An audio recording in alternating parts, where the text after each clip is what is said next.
That's the worst thing you could say. Well, I'm telling you the truth, sir. No, I know. Real sick. Yeah, real sick. Sir. It's not like I don't appreciate and Yeah. understand, but if your spouse is ill, you Yes. don't go out to the drug Yeah, dealer you're right, and sir. commit a second-degree felony Yes. in their honor. Yes, honestly. Come on. Why did you? And she's not the one getting high, you are. Yes. Well, you got Go ahead, sir. I'm sorry. I apologize. you've got a responsibility to take Yes. care of her. You can't do it when you're Yes. in prison You're doing right, a sir. 20-year sentence. Yes, sir. You're right.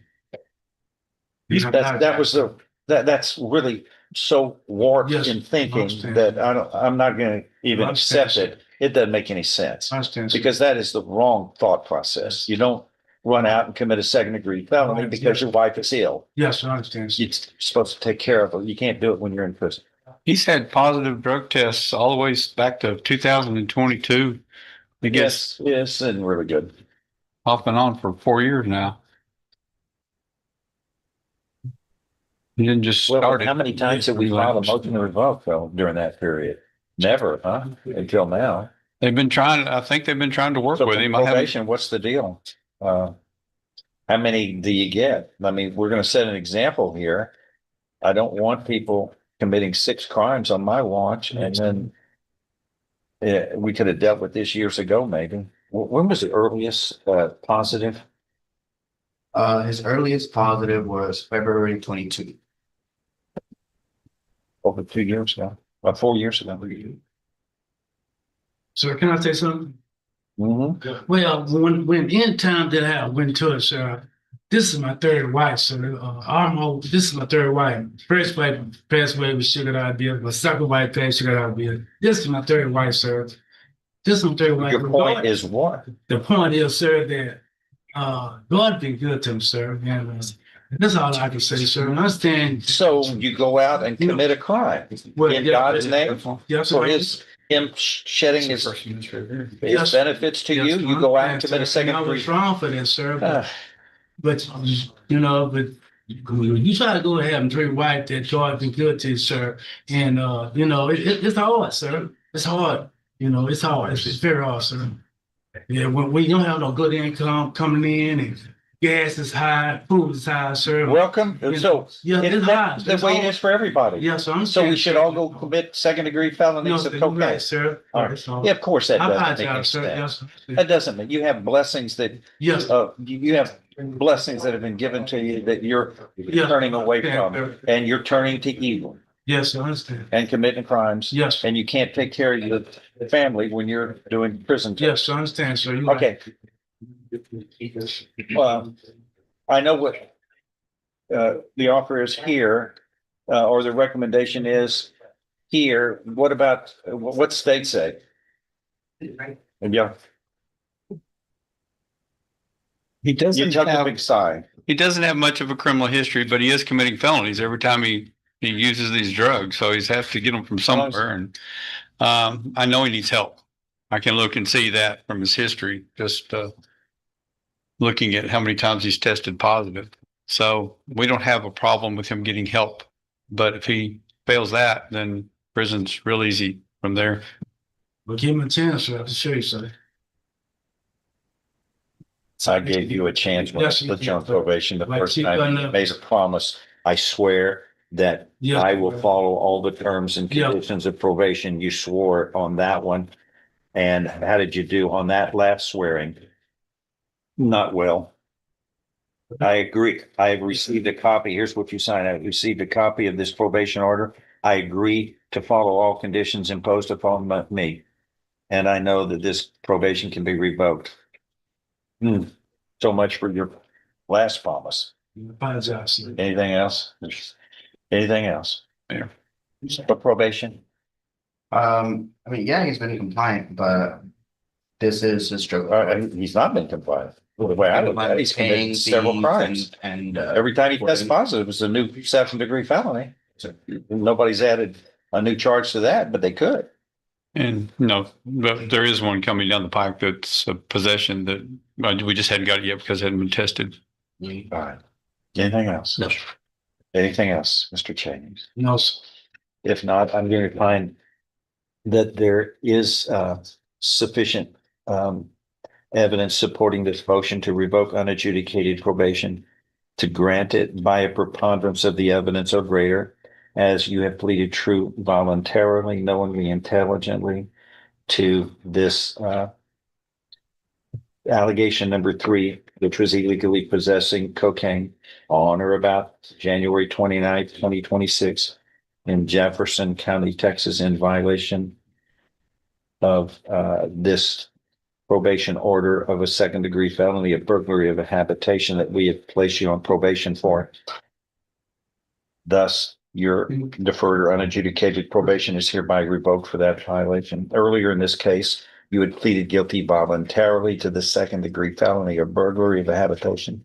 You were mentally competent to do so. You understood and appreciated the consequences of pleading guilty. There was sufficient evidence supporting your guilty plea from State's Exhibit 1 admitted in that hearing to find you guilty beyond a reasonable doubt. In lieu of, but instead he placed you on deferred or unadjudicated probation. Now, your probation is revoked based upon the earlier hearing of a plea of guilty in that burglary of a habitation case. I now find you guilty beyond a reasonable doubt based upon the evidence admitted in that hearing that we placed you on deferred or unadjudicated probation. And I now find you guilty of that second-degree felony. Your probation is revoked and you are hereby sentenced to confinement in the institutional division of the Texas Department of Criminal Justice to serve a term of 10 years. Do you understand what has happened today, sir? He revoked your probation. He's sentencing you to 10 years in prison. However, we're going to ask him to maybe consider suspending the sentence. Keeping you on probation. That would be up to the judge. All right, sir. Do you understand what's happened today? Yes, sir. All right. That is the findings of this court, and you were taken into custody. We're going to bring you back out at the very end of this hearing and finalize all of this. Okay? Yes, sir. Thank you. So that you're bringing up just a bit. What's next then? Next case is Sergio Fricino. And I need a paragraph for that. There's your right. Okay.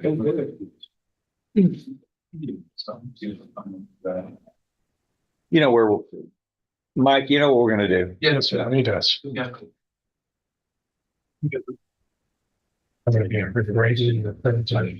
So I want to make sure. But there's going to be some upfront time. Yes, sir. He's got it, sir. I understand. You know, he's going to make it serve some upfront time. But we're going to put him on probation. He's been, But- what we say, 2.5 months. But it's just, Understand. just, Can we just put him in the jury box while we do all the rest of this? Or no, I wanted to think about I just don't want to that. send him to exactly. Well, we don't want to send him. We're going to bring him back and we're going to bring him back and make some more findings at the end. I just don't want to lose him. Here. All right, we've got 2 cases on Sergio Angiano Preciado. Sure. Pretty solid. Okay. And that's a person in custody? Yes, sir. Oh, what's Yeah, our yeah. master plan here? There's 2 motions to revoke There certainly probation. are. And we have agreements and we have submitted to the court. What are we going to do? Completed through, on one case, it's 4 years TDC, the other one, 1 year state jail. They're not going to current. Denied. Basically. Yes. I'm the one that signed it. Really been.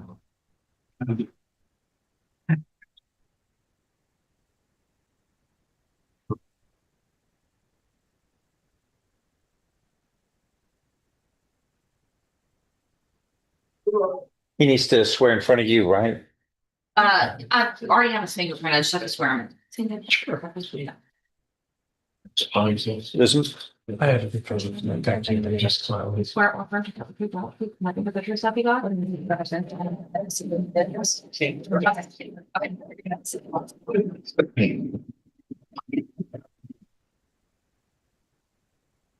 okay, 2 cases are called 22-40342 and 23-41307. The state of Texas versus Sergio Angiano Preciado. Usted? Okay.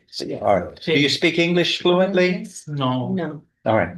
Ms. Burgess here, raise your right hand. Do you solemnly swear or affirm you will truly and correctly translate from Spanish that the defendant understands in his statements made in Spanish to English so the court reporter and all of us can understand, and will translate from English that from the questions and statements we make into Spanish that he understands, and you will do that correctly as you've always done, so help you God. Yes, sir. Lower your hand. You are Sergio Angiano Preciado, correct? Yes. All right.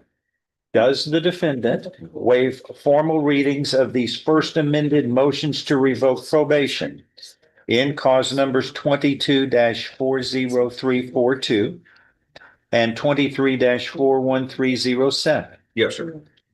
Can we proceed in summary? Yes, sir. Yes. All right. Raise your right hand. Do you solemnly swear or affirm any statements you make during these hearings will be the truth, the whole truth, and nothing but the truth, so help you God? Yes. Lower your hand.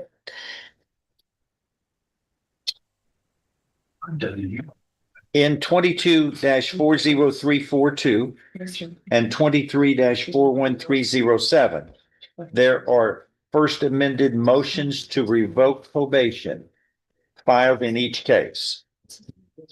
And each of these similarly state that you were placed on probation in this court on March 23rd, 2023 for burglary of a habitation in 22-40342, where you were sentenced to 10 years in prison, suspended and probated for 10 years probation. Is that true?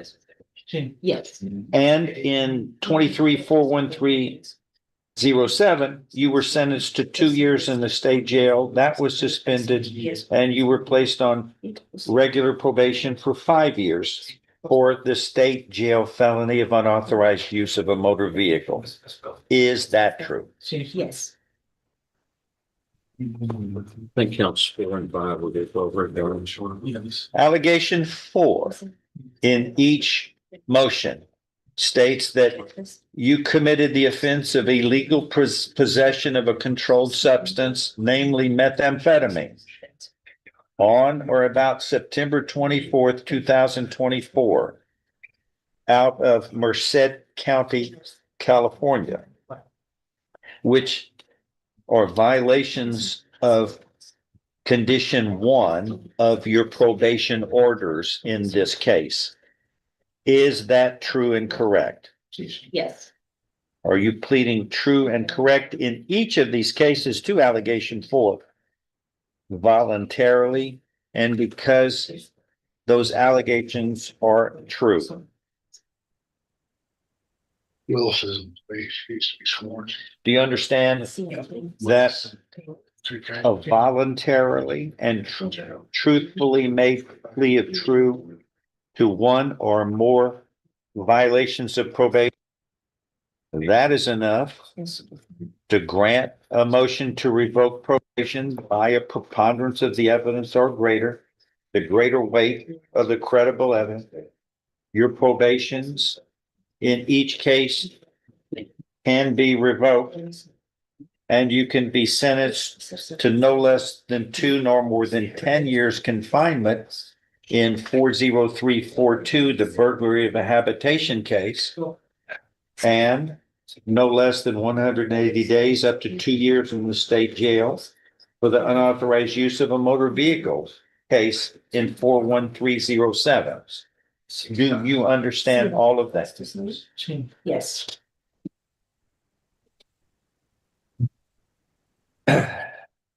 I find that the defendant understands and appreciates the consequences of pleading truth, and he has pleaded true voluntarily, knowingly, intelligently to allegation number 4 in each of these 2 motions to revoke probation, illegally possessing a controlled substance, namely methamphetamine, on or about September 24th, 2023, in violation of his probation order. First, it's not goes back to the.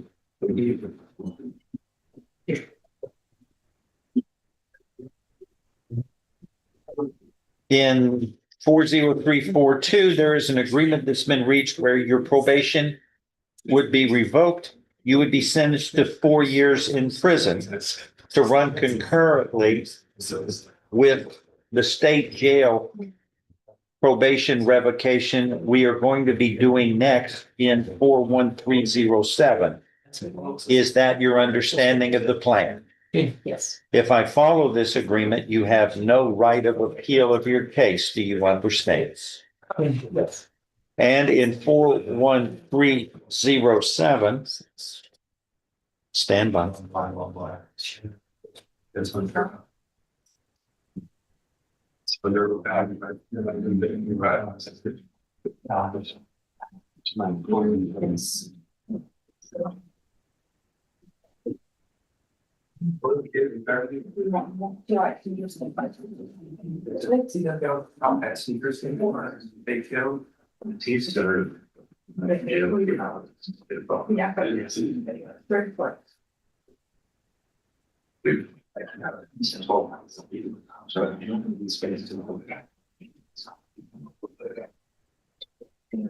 There's an agreement that your probation would be revoked and you would be sentenced to 1 year in the state jail to run concurrently with cause number 40342. Is that your understanding?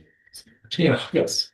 If I follow this agreement as well, you have no right of appeal of your case. Do you understand? Yes.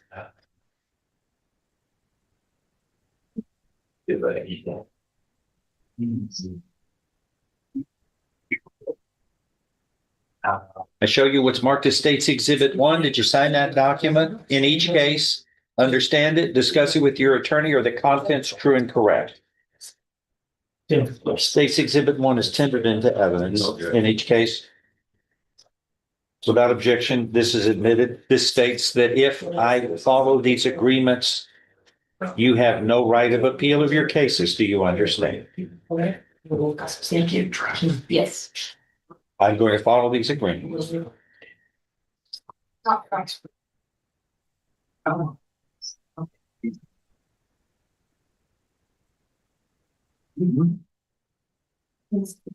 In each of these cases, and these are cause numbers 40342 and 41307, where you were placed on probation in each of these cases. In 40347, there is sufficient evidence from State's Exhibit 1 admitted here that you pleaded true to illegal possession of methamphetamine to support this first amended motion to revoke probation filed on December 12th, 2024. By a preponderance of the evidence or greater, the motion is granted as this court finds this to be true and correct. And your probation is revoked, and in accordance with the agreement, you were hereby sentenced to confinement in the institutional division of the Texas Department of Criminal Justice to serve a term of 4 years for this burglary of a habitation, second-degree felony. Do you understand what has happened in 40342? Yes. And in 41307, there is sufficient evidence supporting your plea of truth to grant this motion to revoke probation, this first amended motion to revoke probation filed on December 12th, 2024. In that case, by a preponderance of the evidence or greater, where you were placed on probation for unauthorized use of a motor vehicle, a state jail felony, your probation is hereby revoked. I am following this agreement. You are hereby sentenced to confinement in the state jail for 1 year. These two sentences shall run concurrently. Do you understand what has happened in these two cases, Mr. Preciado? Yes. Anything else to add? No. By either party? Then we are in recess. Good luck. Hasta luego.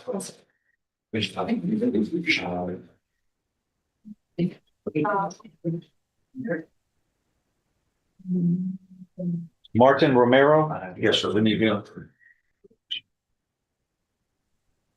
Joaquin Romero.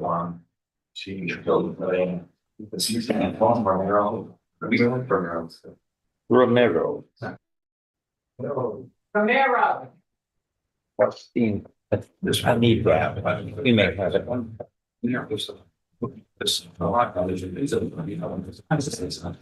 Martin. It's also most of the agreement, which is the.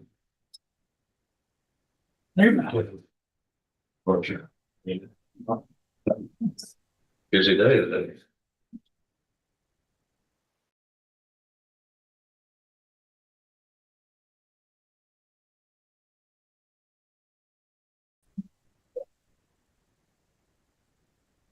$22. Oh, do we, speak, habla español?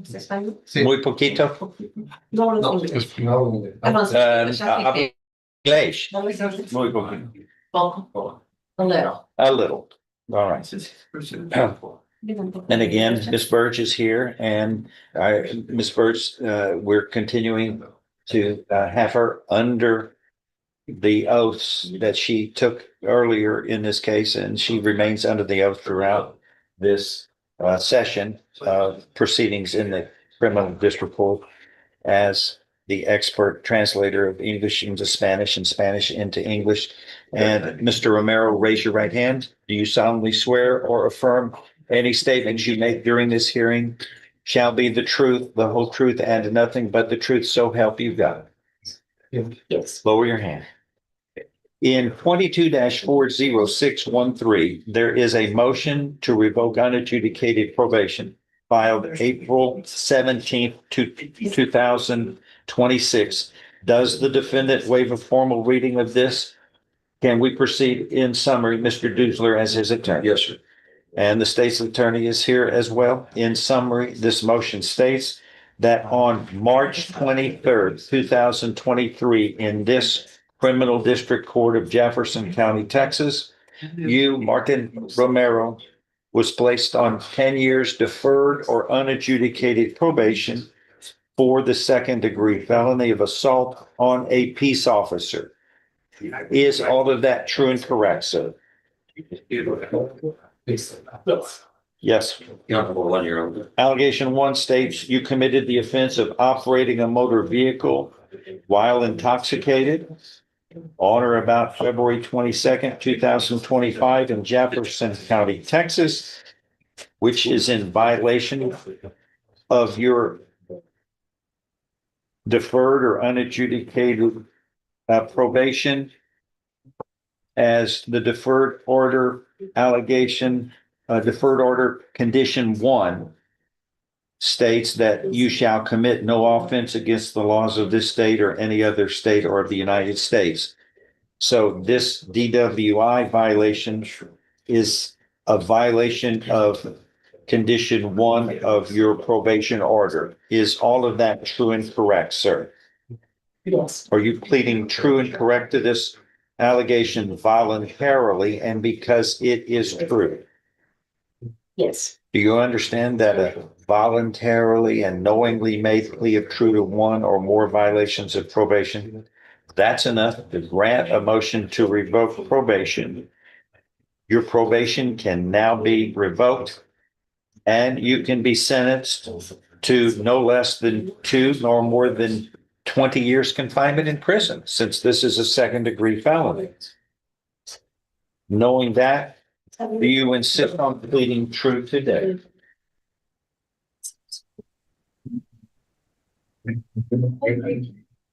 That's the thing. Yes. I find you are pleading true voluntarily. You understand and appreciate the consequences of pleading true. An agreement has been reached between you and your attorney and the state, where your probation would be revoked. You would be sentenced to 5 years in prison. Is that your understanding of the agreement? Yes. If I follow this, you have no right of appeal of your case. Do you understand? Yes.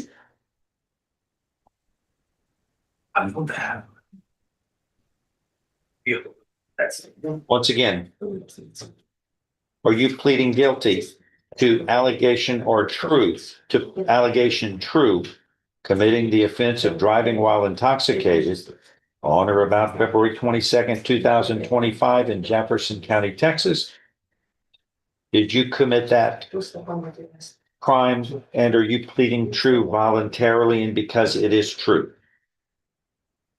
Yes. I'm going to show you what's marked as State's Exhibit 1. Did you sign that document, understand it, discuss it with your attorney? Is everything true and correct?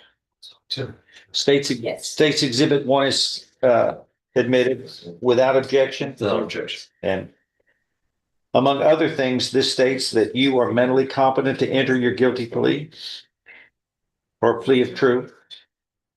You understand and appreciate the consequences of pleading true to a violation of probation. You are making this decision based upon discussions with your attorney. You understand and appreciate that your probation can be revoked and you can be found guilty and sentenced up to the full range of punishment in this case. This agreement also states that your probation can now be revoked and you can be found guilty and sentenced to confinement in prison for 5 years. Is that your understanding of the plan?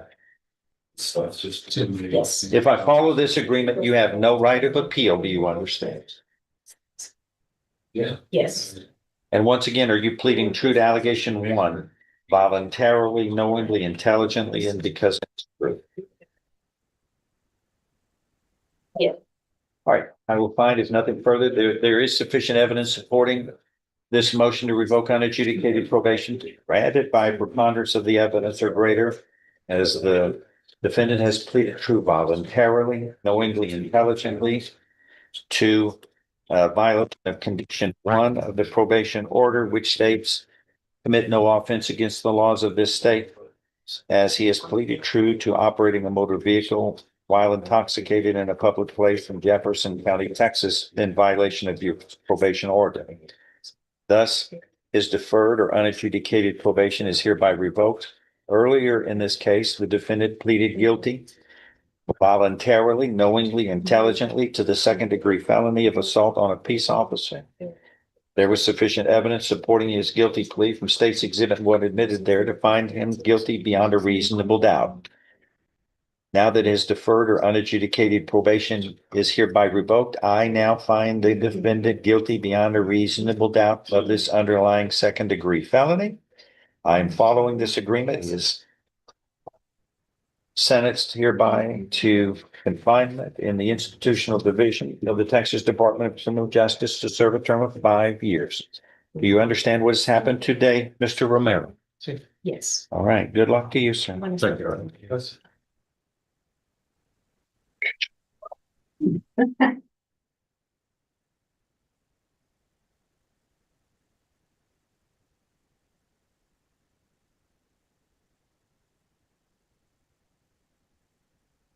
We have left older gentleman, Mr. Penny, should bring him back now. What are we doing on him? He's the one that, you will have to revoke there.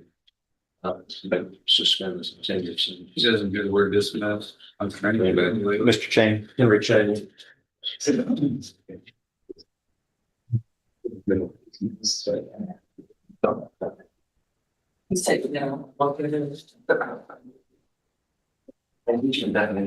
Did I give you a smile already? Henry Cheney? Here. There you go. Probation is.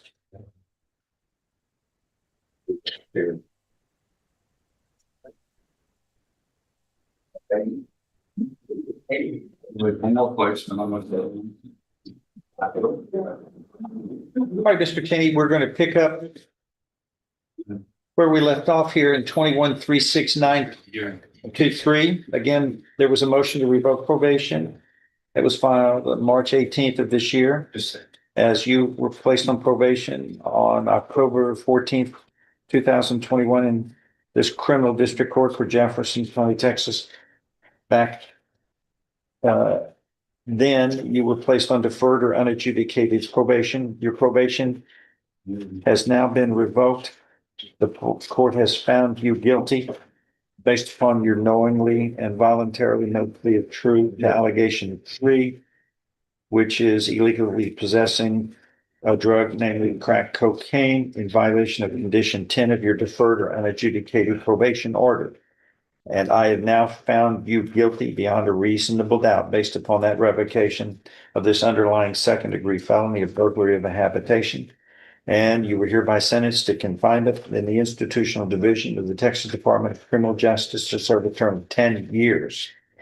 That probation will be suspended. That sentence of term of confinement shall be suspended. You were placed on regular probation for 10 years. I believe 5 years. Your Honor, since And it's it already can't be, been yeah, filed. it can't, the total amount of probation that you're going to be sentenced to in this case will equal to 10 years. Yes, sir. Thank you. So you're going to be placed on probation for the difference from, which is a little over 5 years. Yes. It's 5 years and 4 months. So you will be placed on that. There will be terms and conditions of probation that you must serve.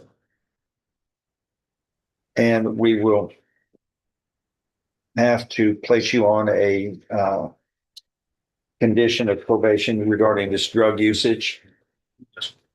You will be required to serve 180 days in jail. You've already served 70. We're going to add 6 months to that as a condition of your probation because you don't commit a crime, a serious crime of illegal possession of cocaine while on probation and not have to serve some county time in this. And I can sentence you up to 180 days. I'm going to sign this regular probation order, placing you on 5 years probation. But if you fail, your probation can be revoked and you could be sentenced up to 10 years in prison, among other conditions of probation. You will follow all the original conditions of probation, and we want something for the cocaine issue, and so that they can deal with that so he doesn't backslide. I'm signing the probation order on this date in there are 2 orders.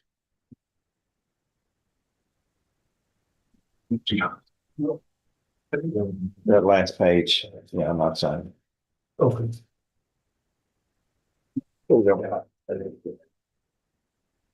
And you're on probation, so 5 those terms. So much, sir. Do the right thing. Okay. We're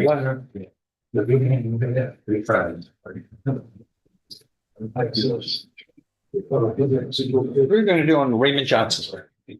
Yeah, Ben. Where's he? He's He's in the back. What are we doing today? I'm asking for a reset. Why? I've received discovery and just received it from the state. There's a couple of aspects of the state that still needs to go through my evaluation to account for some accepting please. I need Raymond Johnson. Here, Judge, here's the rest of the files. Oh, God. Oh. Okay. These are heavy.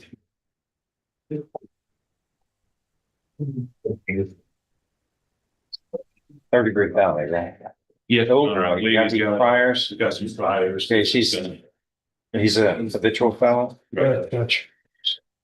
So how much time you need to figure this one out?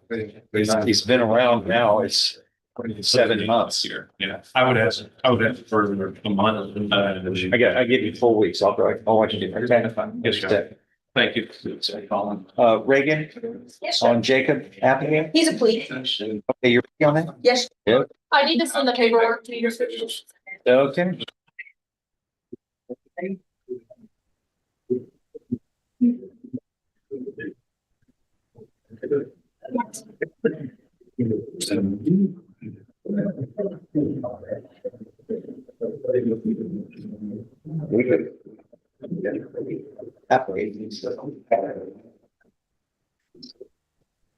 And Kyle's working on signing that paperwork right now. It might not be in your queue just yet. Is it applicant?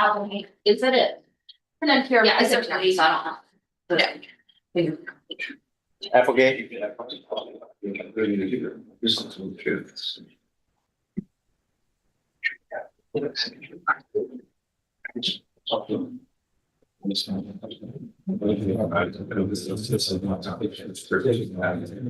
Well, we got some rain.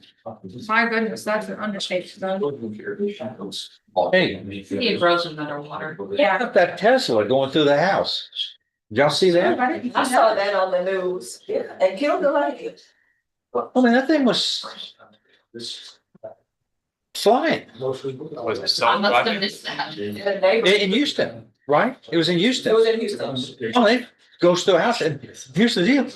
There's a video camera on the front of the house, and it, Was it self-driving?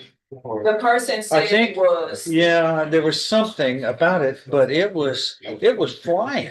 It was, what was it, 90 miles an hour? I think they saw it. I said. 90 goes into the house. I think. And went to a brick Yeah, that house. was, you gotta see that one. It's on the internet. It's amazing to watch something flying in your direction like that. Not where you want to be. 4,000-pound missile. Wish I invented that. I did. So-guided. Okay, Jacob, Yes, sir. you're Jacob Applegate? I sent it to Lacey. You should have it in a second. The paperwork. You got it? Oh, she's fast. That's the one I'm gonna, yeah. So everybody in that issue.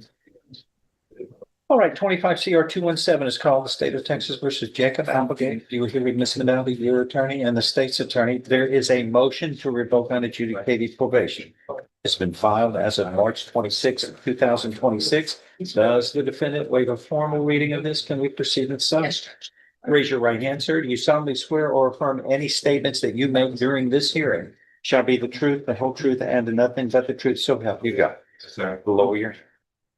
In summary, this motion to revoke unadjudicated probation states that on June 16th of last year, 2025, in this criminal district court of Jefferson County, Texas, you were placed on 10 years deferred or unadjudicated probation for the state jail felony of unauthorized use of a motor vehicle. Is all of that true and correct? Yes, sir. And give me a number. What is he going to plead true to, if anything? I put one judge, but with One. You Fail to, oh, fail to avoid injurious or vicious habits. I've never figured out exactly what that means. I mean, that's a generic term of what a lot of people I know do. We can do 2 and 3. Or 2. Well, let me ask you this. Is 5 a bad one? We can do 5. Okay. What, he's not being charged with another No, there's offense? no, Okay. Judge. Allegation 5 states that you possessed a drug in violation of condition 10 of your probation order, which states, do not use or possess any drug. And it was namely methamphetamine and tetrahydrocannabinol on or about September 15, 2025 in Jefferson County, Texas. Is that true and correct? True. Are you pleading true and correct to that voluntarily and because it is true as it is alleged? Yes, sir. Do you understand that a voluntarily and knowingly made plea of true to one or more violations of probation, that is enough to grant a motion to revoke probation? Like in this case, your probation can be revoked. You can now be found guilty and sentenced to the full range of punishment. Now, your probation is a state jail felony, but it is punished as a second-degree felony, correct? Yes, Judge. It's because of prior convictions. Yes, sir. So you are looking at no less than 2 nor more than 20 years confinement in prison. Yes, sir. Knowing that, do you insist on pleading true today? Yes, sir. I find you are pleading true voluntarily. You understand and appreciate the consequences of pleading truth in this case. an agreement's been reached where your probation can now be revoked. You can be found guilty and sentenced to 5 years in prison. Is that your understanding of the plan? Yes, sir. If I follow this, you have no right of appeal. You understand? Yes, sir. Same language.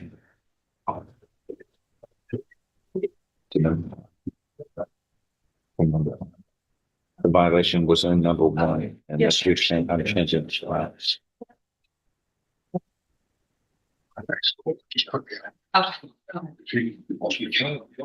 If I follow this agreement, once again, you have no right of appeal in this case. Do you understand? Yes, sir. I'm going to show you what's marked as State's Exhibit 1. Did you sign that? Understand it? Discuss it with your attorney? Is everything true and correct? Yes, sir. State's Exhibit 1 is tendered into evidence. No objection. Without objection admitted. This states if I follow this agreement, among other things, you have no right of appeal. Yes, sir. All right. State's Exhibit 1 is part of the record for all purposes. I'm going to follow this agreement. There's nothing further to add.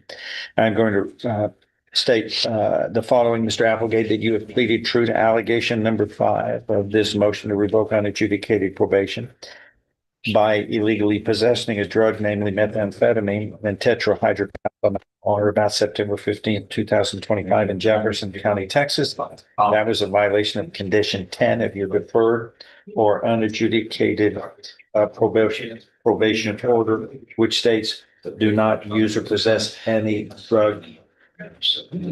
And thus this plea of true voluntarily and knowingly made of a violation of probation is enough to grant this motion to revoke unadjudicated probation. I granted, and your deferred or unadjudicated probation is hereby revoked. Earlier in this case, you had pleaded guilty voluntarily. You were mentally competent to do so. You understood and appreciated the consequences of pleading guilty. There was sufficient evidence supporting your guilty plea at that time. State's Exhibit 1 admitted to find you guilty beyond a reasonable doubt, even though we placed you on deferred or unadjudicated probation. Now that that probation is hereby revoked, I now find you guilty for this underlying offense of this state jail felony of unauthorized use of a motor vehicle. And it was a state jail felony, but you pleaded also true to allegations paragraph 2, a second degree felony of burglary of a habitation.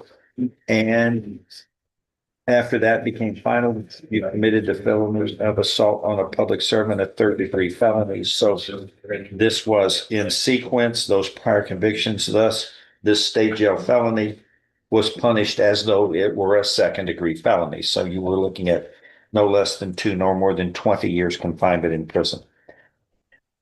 Now that you're found guilty beyond a reasonable doubt of this state jail felony, punished as though it were a second degree felony, I now find you guilty. I mean, you were hereby convicted of that state jail felony, punished as a second degree felony, unauthorized use of a motor vehicle. I am following this agreement. You are hereby sentenced to confinement in the institutional division of the Texas Department of Criminal Justice to serve a term of 5 years. You understand what has happened here, sir? Yes, sir. Anything to add? No, sir. Good luck. That is all. Thank you.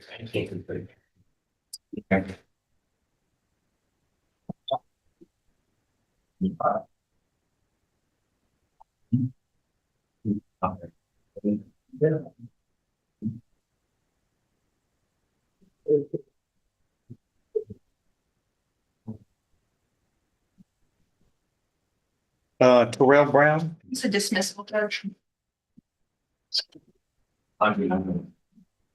Did you plead down the hall? He did. Charlie let me know that they were done. Okay, good. Okay, I don't have it, but it will be dismissed when I get it. Okay. Now, this way, I don't have. Emmanuel Flores. He's a plea. Emmanuel Flores. Come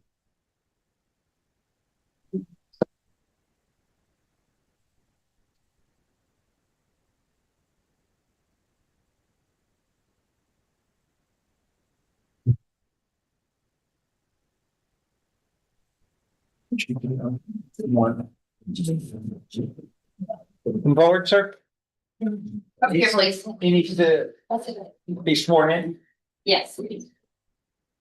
Okay, President, sorry. Yeah. Please raise your right hand and I'm gonna finish it. You swear or watch to tell the truth, whole truth, and nothing but the truth. Everybody's getting sworn in. Did we arrest some of the soccer crowd? A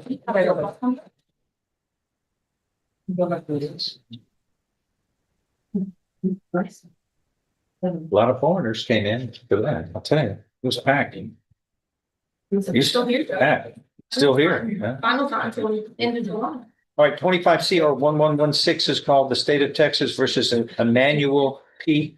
Flores. Does the defendant, who is here with Ms. Minaldi, his attorney, speak fluent English? No. No. All right. Ms. Burge is here. Please raise your right hand. Do you solemnly swear or affirm you will properly interpret, as I know you always do, from English to Spanish, Spanish to English in this particular case, as the defendant speaks Spanish fluently, and you will do this correctly, so help you God. Yes, yes. Lower your hand. Are you Emmanuel Flores? You were here with Ms. Minaldi, your attorney, and the prosecutor. Does the defendant waive a formal reading of this indictment in cause number 25 CR 1116? Can we proceed in summary? Yes, yes. In summary, Mr. Flores, this indictment states that on or about June 19th, 2025, right at a year ago, in Jefferson County, Texas, you committed the third-degree felony of evading arrest or detention with a motor vehicle.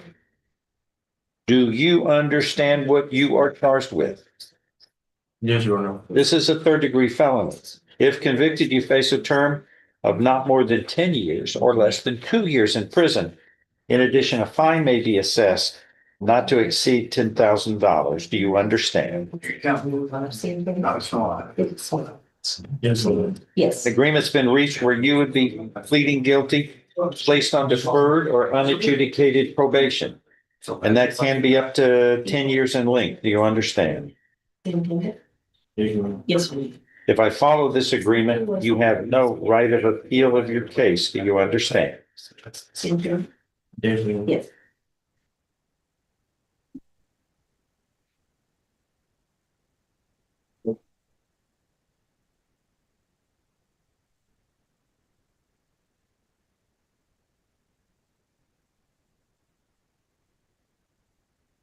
Un momento.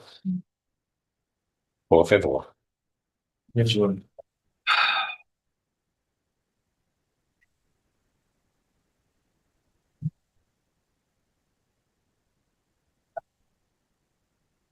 Okay. Are you a citizen of the United States? No. Yes.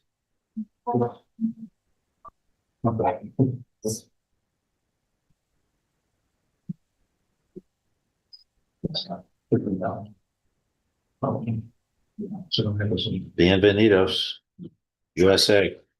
Follow the law. Comprende? Okay, there's a recommendation for 5 years. What state say on that? I don't have any objection to it. Okay. The only thing, I'm gonna make a editorial comment. I'm gonna do this, but still, it's one thing.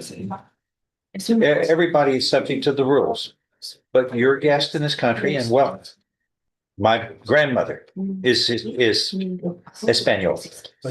Rodriguez, my grandmother.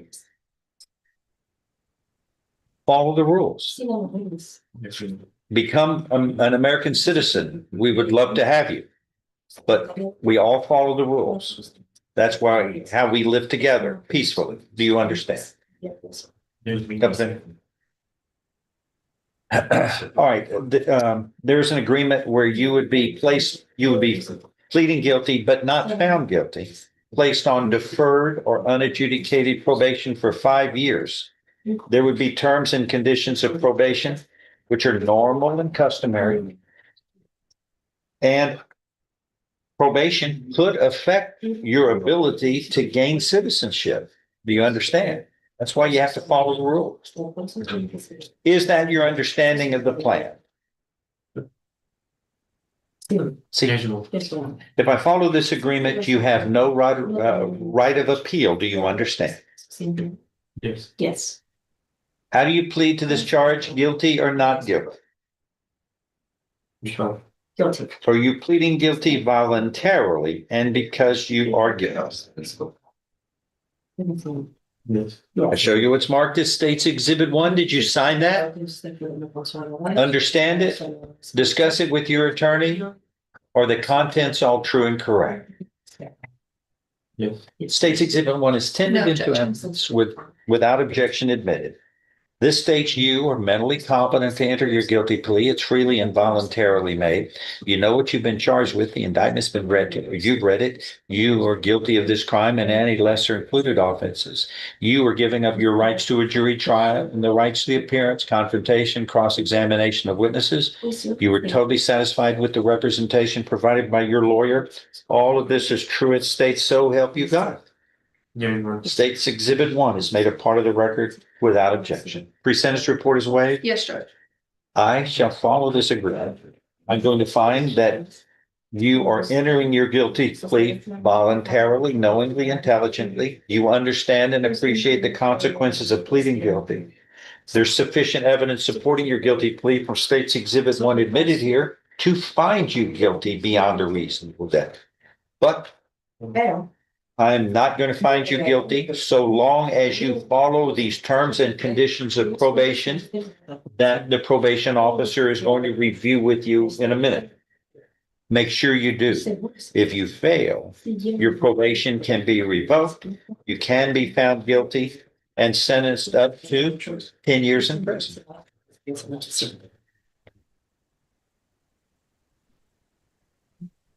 Most of these conditions, there are 35. Most of these conditions I have to follow. Like, don't commit a crime, don't associate with bad people, act appropriately, conduct yourself well, report to the probation office. I don't need to do that, but my wife says it would be a good idea. I'm getting better, he said, by the way. And one of the things you're going to do is you're going to complete a defensive driving class. You have a driver's license? Well, you can't operate a motor vehicle without one. I think you can get one, but you better. Defensive driving also will reduce the cost of your insurance, which you have to have if you operate a motor vehicle, just like I have to in Mexico. Okay, I gotta have insurance. If you fail, your probation can be revoked. You can then be found guilty and sentenced up to 20 years in prison. So we don't want that, do we? No. Follow these rules. And in 5 years, you'll be dismissed if you do well. But I can also shorten it for good behavior. Comprende? Okay. Do well. Here are the probation terms. See the probation officer. Hasta luego. Thank you. So.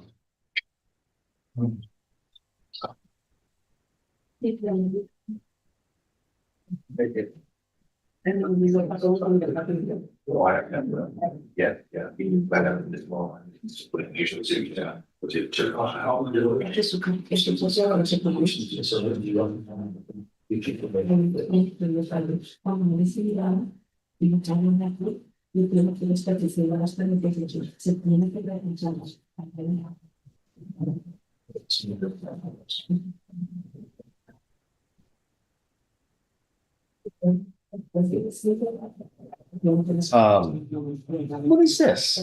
International Day? I've got Benito Flores. What are we doing on Benito? Judge, I need 5 to 6 weeks on him. He has Okay, a lot of issues. Is that 5 we're good? Working through 'em. We can do 5. all right, 2 cases, No, 26. no, he's got 9. Oh, I only saw two on this page. He's got another page, sir. Hello. Oh, boy. It's on three different pages. Okay, on Benito Juarez. Wow. There's stuff that we're working on. Well, these are colorful ones. I know. These trafficking, kidnapping. And, oh God. Facilitating and round out the field promotion, aggravated promotion of prostitution. Okay, 1, 2, 3, 4, 5, 6, 7, 8, 9 cases. Those are reset at your request for how long? 5 weeks. 5 weeks, okay. Okay. Oh, so then, Kevin Rice. Kevin Rice. We don't need Benito. We're just gonna reset it. And Judge, if I could have 3 weeks on Mr. Rice, I'm trying to get, 3 weeks is requested. I don't know who has Kevin Rice from the state. 3 weeks will be granted. Yes, Your Honor. Okay. Thank you.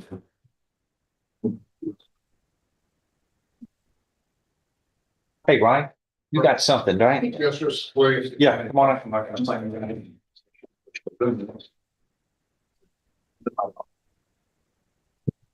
Who is it? Willis. This is, leave it at the bottom. This is just check the description. Should be on. What? Is it okay? Tanaya? Yes. Tanaya.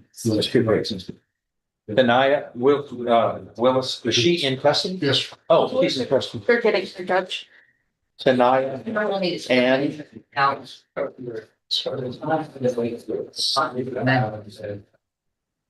okay. It's not off the drama. this one? No, it's not. No, this is on the announcement. Announcement. thank you. My son was not well because game. Yeah. Was it chaos? He said it was a lot of fun. Yeah, where did he park? In Katy?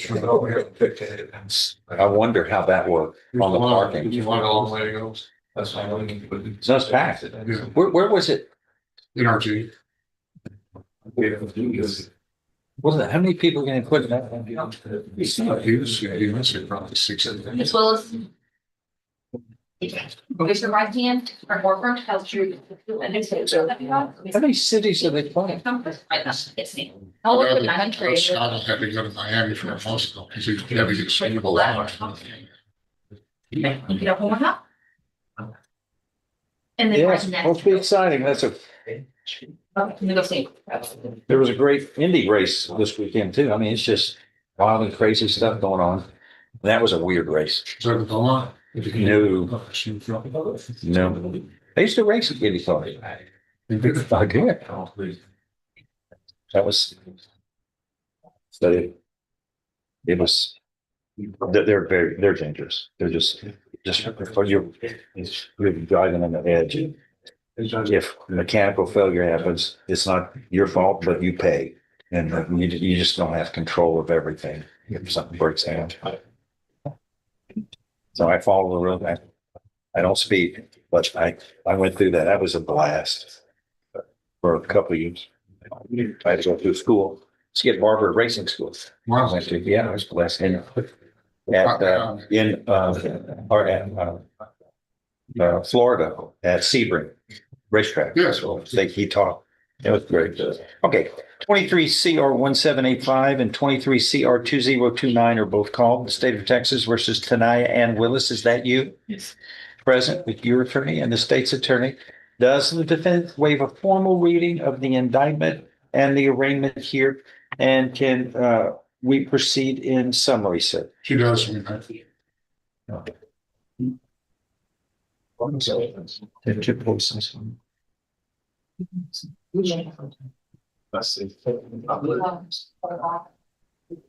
Okay, we're going to take them numerically, if that's okay, Mr. Kimler, on her behalf. In summary, ma'am, in 23 CR 1785, this states that on or about June 29th, 2023 in Jefferson County, Texas, you committed the state jail felony of theft of metal, and it looks like it's particularly copper. Do you understand what you're charged with there? And in 23 CR 2029, the grand jury indicted you for the state jail felony of burglary of a building on or about September 13th, 2023 in Jefferson County, Texas. You understand what you're charged with in each of these two state jails? Yes. And these are state jail felonies in each case, which means in each case, if convicted, you face confinement in a state jail for any term of not less than 180 days or more than 2 years. In addition, a fine may be assessed not to exceed $10,000. You understand?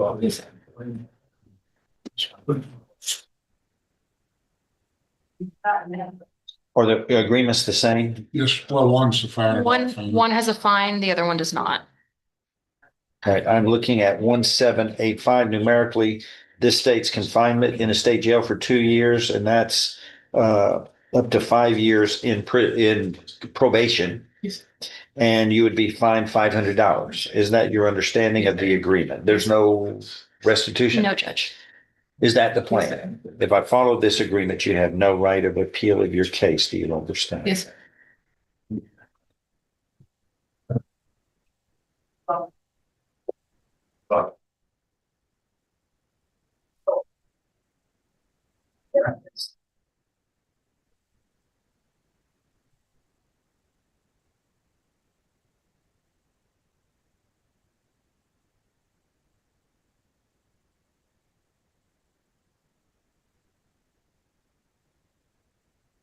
And in the second case, 3 CR 2029, again, that's a state jail felony, carrying with it up to 2 years in the state jail.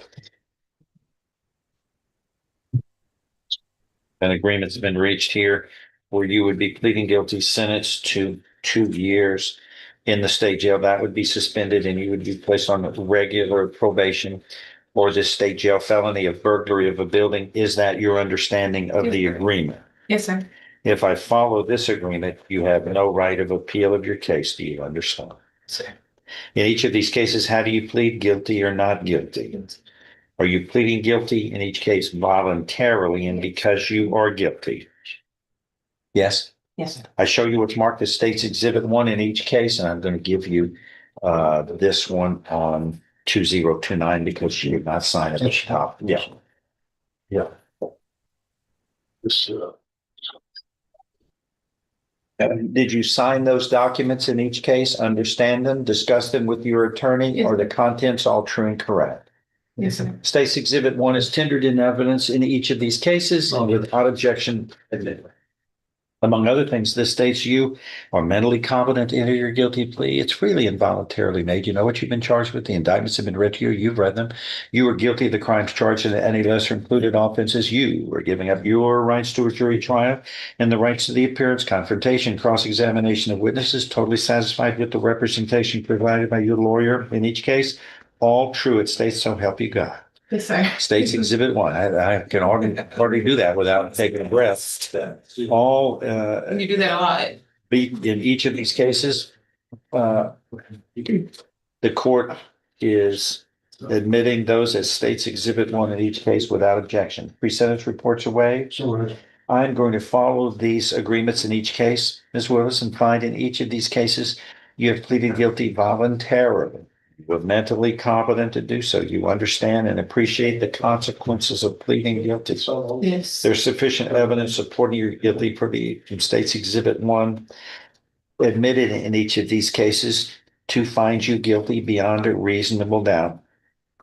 I now find you guilty beyond a reasonable doubt in each of these state jail felonies. I'm following these agreements. You are hereby sentenced to confinement in the state jail for 2 years on each case. And in each of these cases, your probation is granted, and you are, even though found guilty, instead of going to state jail, the court is going to place you on probation for 5 years on each of these cases. You will be fined $500 in cause number 1785. And in each of these cases, these probation shall run concurrently. Make sure you follow them. If you fail, your probation can be revoked. You can then be found, you're already found guilty in each case, but your probations could be revoked and you could be sentenced no less than 180 days up to 2 years for each case. One of the things we're going to do, and this is going to help you complete probation properly, is you will be required to complete a theft prevention class sponsored and supervised by the probation office, and that's a good thing.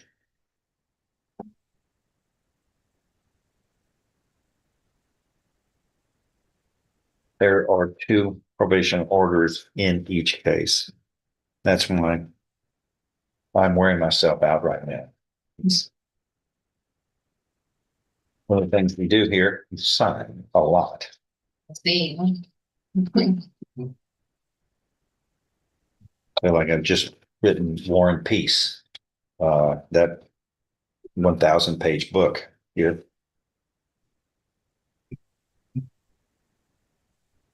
One claim I need here. I'm giving that to you. Please all assign those, discuss them with your probation officer, and you begin probation. I need cause number 23 CR 1785 returned back to me. The probation linked was not circled here. It says 5 months / years, and we made 5 is what you did the other one. Just several years. Gotcha. Sometimes I'm afraid to do it.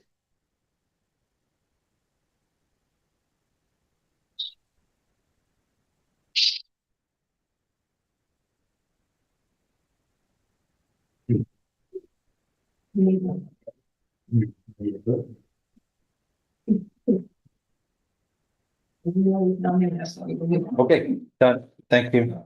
I provost. Good luck, ma'am. Thank you. Much monitor the possible.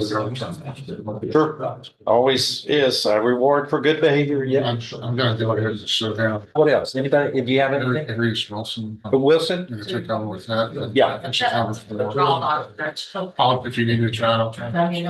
Oh, okay, okay. Do you want them to spell it? The ones that are down the trial? Well, they need to be here, just be on the safe side. You never know what happens. Sometimes, yes.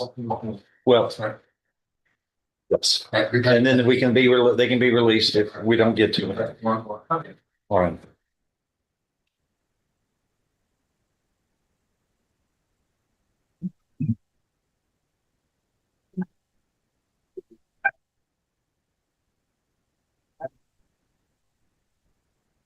Okay, I've got a Clyde Freeman. That's Langston. On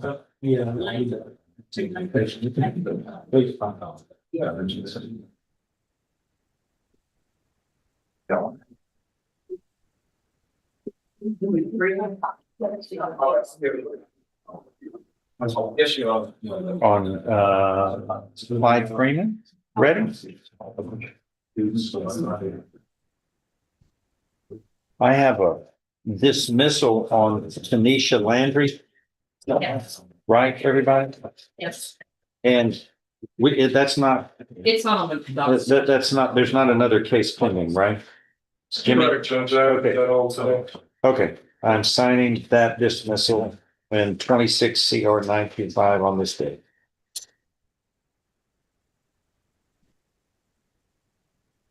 Our case is about just lost. Does he need to be in front of Yes, sir. this lady? Yeah. Yes, sir. Please raise your right hand. You swear or affirm that the truth love you, God. So let me go. Okay.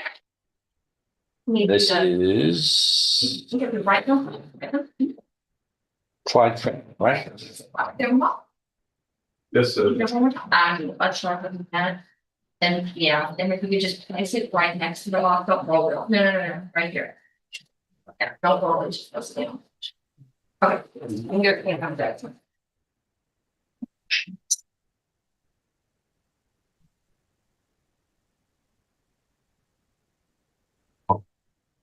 Hey, Reagan. See that, Judge? On that Benito, those Benito Juarez cases, those were a bunch of them. We reset all those. That's correct. And Mr. Rice.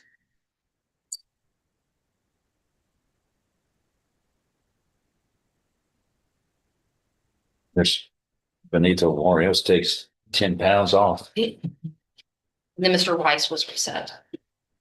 Yes, thank you. I've got Clyde Freeman here. Probably towards the running of that, Judge.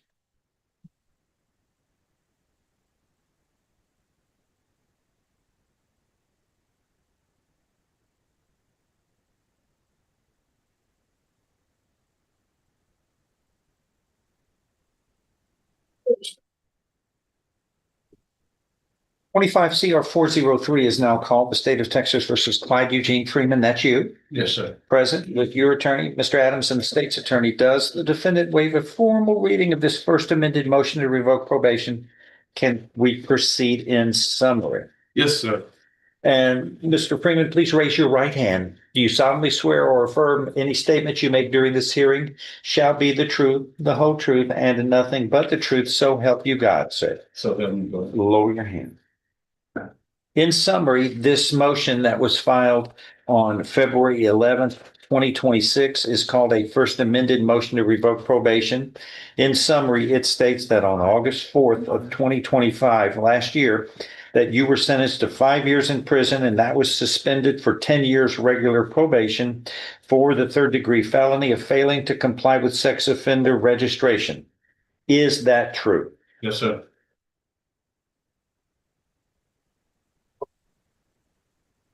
Is the we've got a November 14th meth.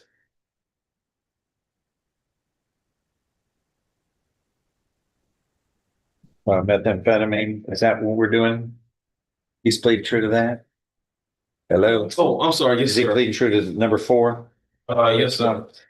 Allegation number 4 states, sir, that you illegally possessed a drug, namely methamphetamine, on or about November 14th, 2025 in Jefferson County, Texas, which is a violation of condition 10 of your probation order, which states do not use or possess any drug.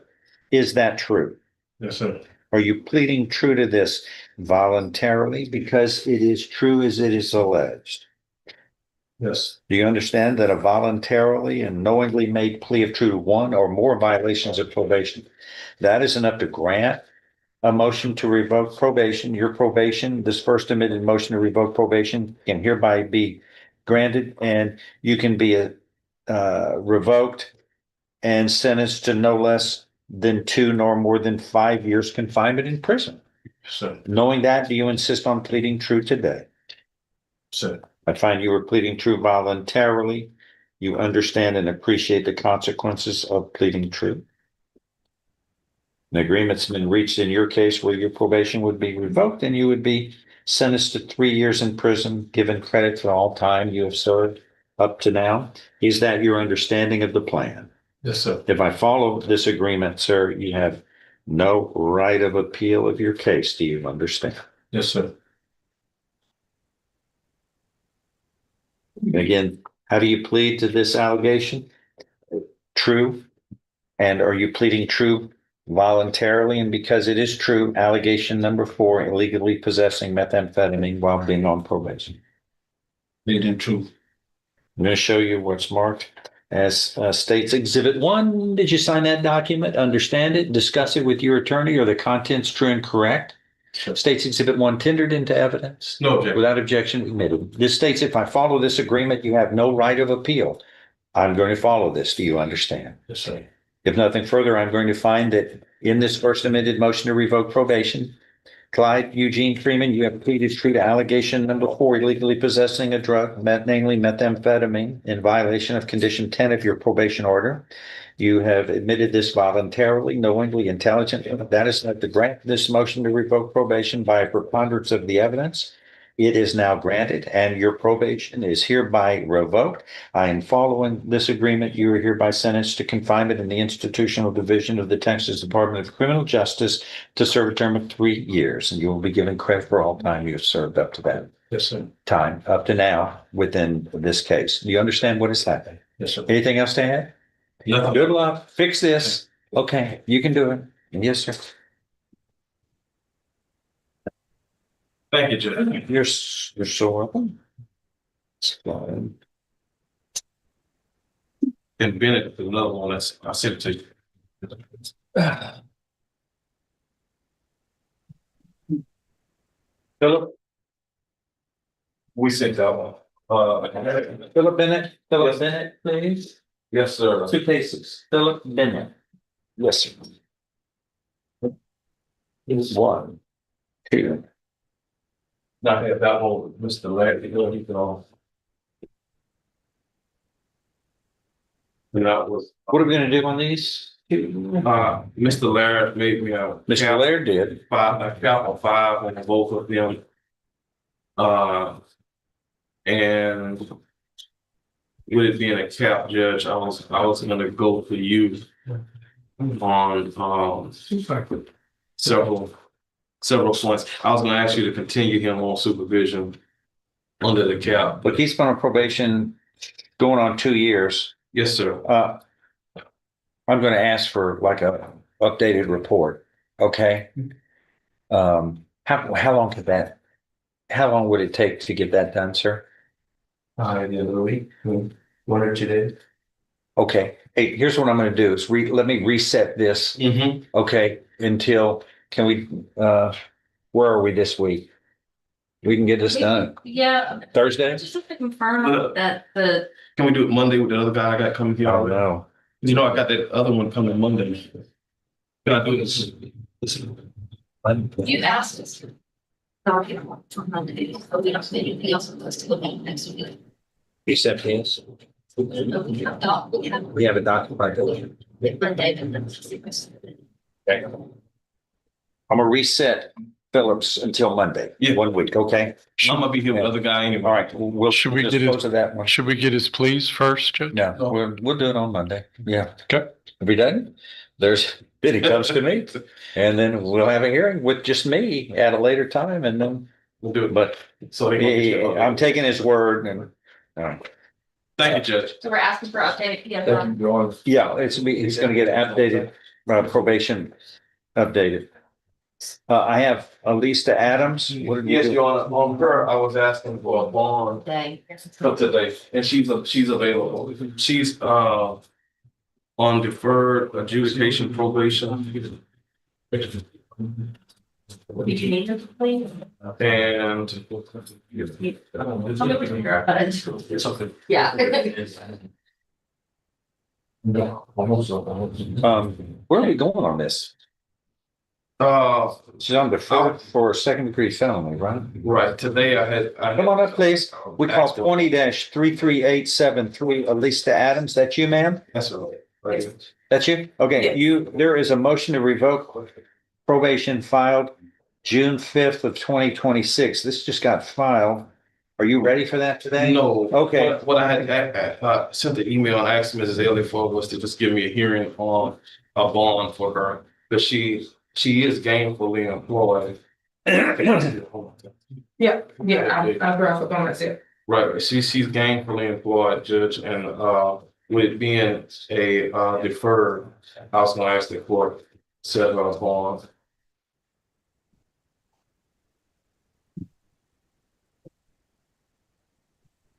And she has. What I'm looking at, or it is my probation memo, administrative hearing filed, signed on June 3rd, ordering a motion to revoke probation that has now been filed Yes, sir. very quickly. And it's alleged she committed new offense of evading arrest or detention and assault on July 24th, darn, a year ago. Failed to report as directed on May 26th. Failed to notify probation of the arrest. Failed to maintain appropriate conduct during an office visit on May 28th by appearing in inappropriate attire. arguing with the probation officer and attempting to audio record the interaction using a cell phone. No, sir. Are you gonna, let me finish before you Yes, sir. rudely interrupt. Yes, sir. Okay. Further failed to complete court-ordered probation hours, restitution hours, remains delinquent on court-ordered financial obligations, has an outstanding balance of $2,505 on costs and other payments required, is in arrears $1,680, and continues to fail to comply with multiple conditions of probation and appears no longer amenable to community probation without further intervention by the court. Let me look at this pre-sentence report. You were placed on aggravated, deferred or unadjudicated probation for aggravated assault.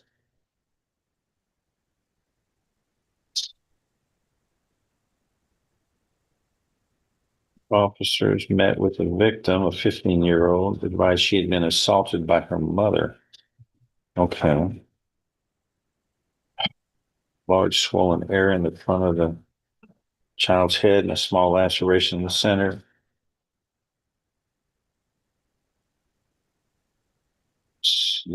Victim stated her mother, you and sister got into a verbal argument which caused her mother to produce a handgun and start kicking everyone out of the house. As her mother was pushing her out of the house, she was hit in the head with the handgun. CPS was called to the scene and took custody of Senegal. Later interviewed at North House, where she reiterated that her mother struck her with a handgun in the head. Let's see, your probation's the misdemeanor history. There's 30 days in jail back in a long time ago for resisting arrest, driving while license suspended in 05. Discharge of firearm in the city, 1 year deferred probation. Aggravated assault here.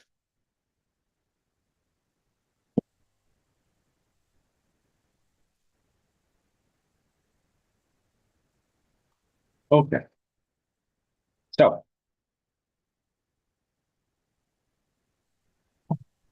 What you want to do today? Judge, I had asked just today, just for a hearing to give her a bond. So she. What's your bond right now? Nothing? Nothing, it's Okay. nothing. And she's gained He's on the employed by the city of Beaumont, right? Beaumont too. Huh? Beaumont too. Beaumont Transit, right? Beaumont Transit. Yeah, right. Judge, she's a bus driver for the city. She's a bus driver for the city of Beaumont. And I just wanted to ask the court to give her a bond so she can continue to run employment. She's not having any problems with the city. And in my understanding, her supervisors and everybody want her back to work to help drive the buses and get people where they need to go, right? And she's definitely not going to be a flight risk or anything like that. And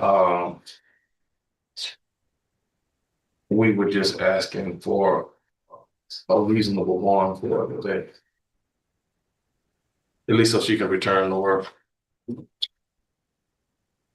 And then I'll get to working on the evading arrest judge, which is in Judge Wood's court.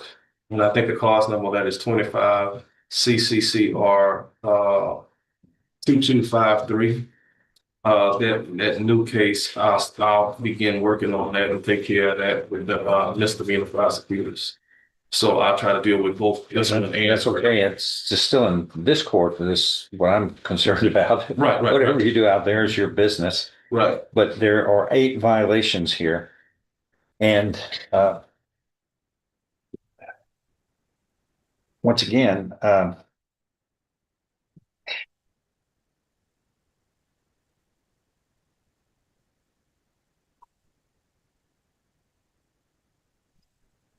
see.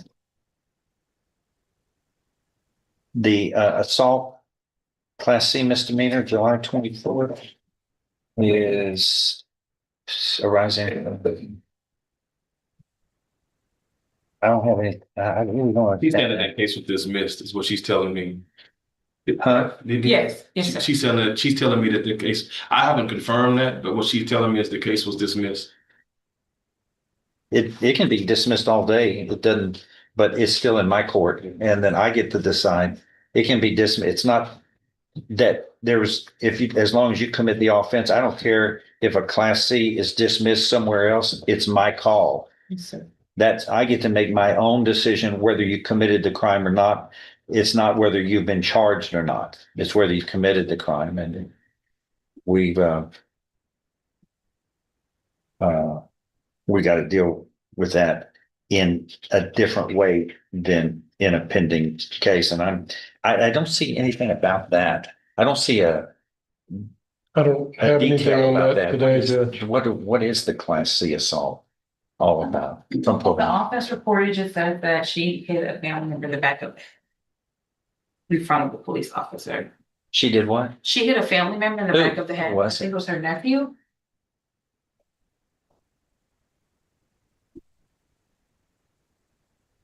Your Honor, those are facts we can develop if she chooses not to enter a plea of true to that in the motion or vote.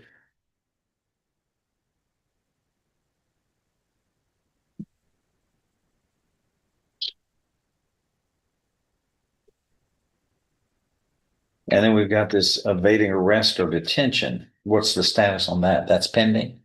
Pending, Judge, showed that that was actually filed back in September of 2025, but she wasn't arrested on this until May. So that means she went over a 6-month period with a warrant outstanding without resolving it.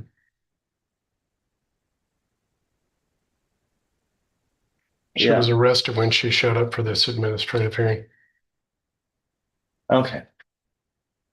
Go ahead. What are you asking for? Just, with her being gainfully employed with it, and she said that, right, with the city judge and to help with her, legal expenses, because I am retained on this case. I was hoping that the court would, let my client return to work so she can meet her other obligations with me as well as to her family. And, while she's incarcerated, I know she's not going to do that. And she'll tell you that she's not gonna be a flight risk or anything like that. You will come to court, right? Yes. And I'm not asking you about the underlying offenses, but I am asking you, you are gonna come to court, right? Right. And you do have a job, because Judge Wood, I don't want to misspeak. So you do have a job, right? I do. And you drive people around city of Beaumont, you work for the city of Beaumont, gainfully employed by the city of Beaumont, right?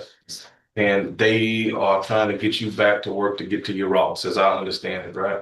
And you're not gonna be around anybody that's gonna be using drugs, fighting, or acting anywhere that's unruly. You're not gonna be around any bad people, are you? No, sir, I don't use drugs. All right. Hold on. That's what she's alleged to have done.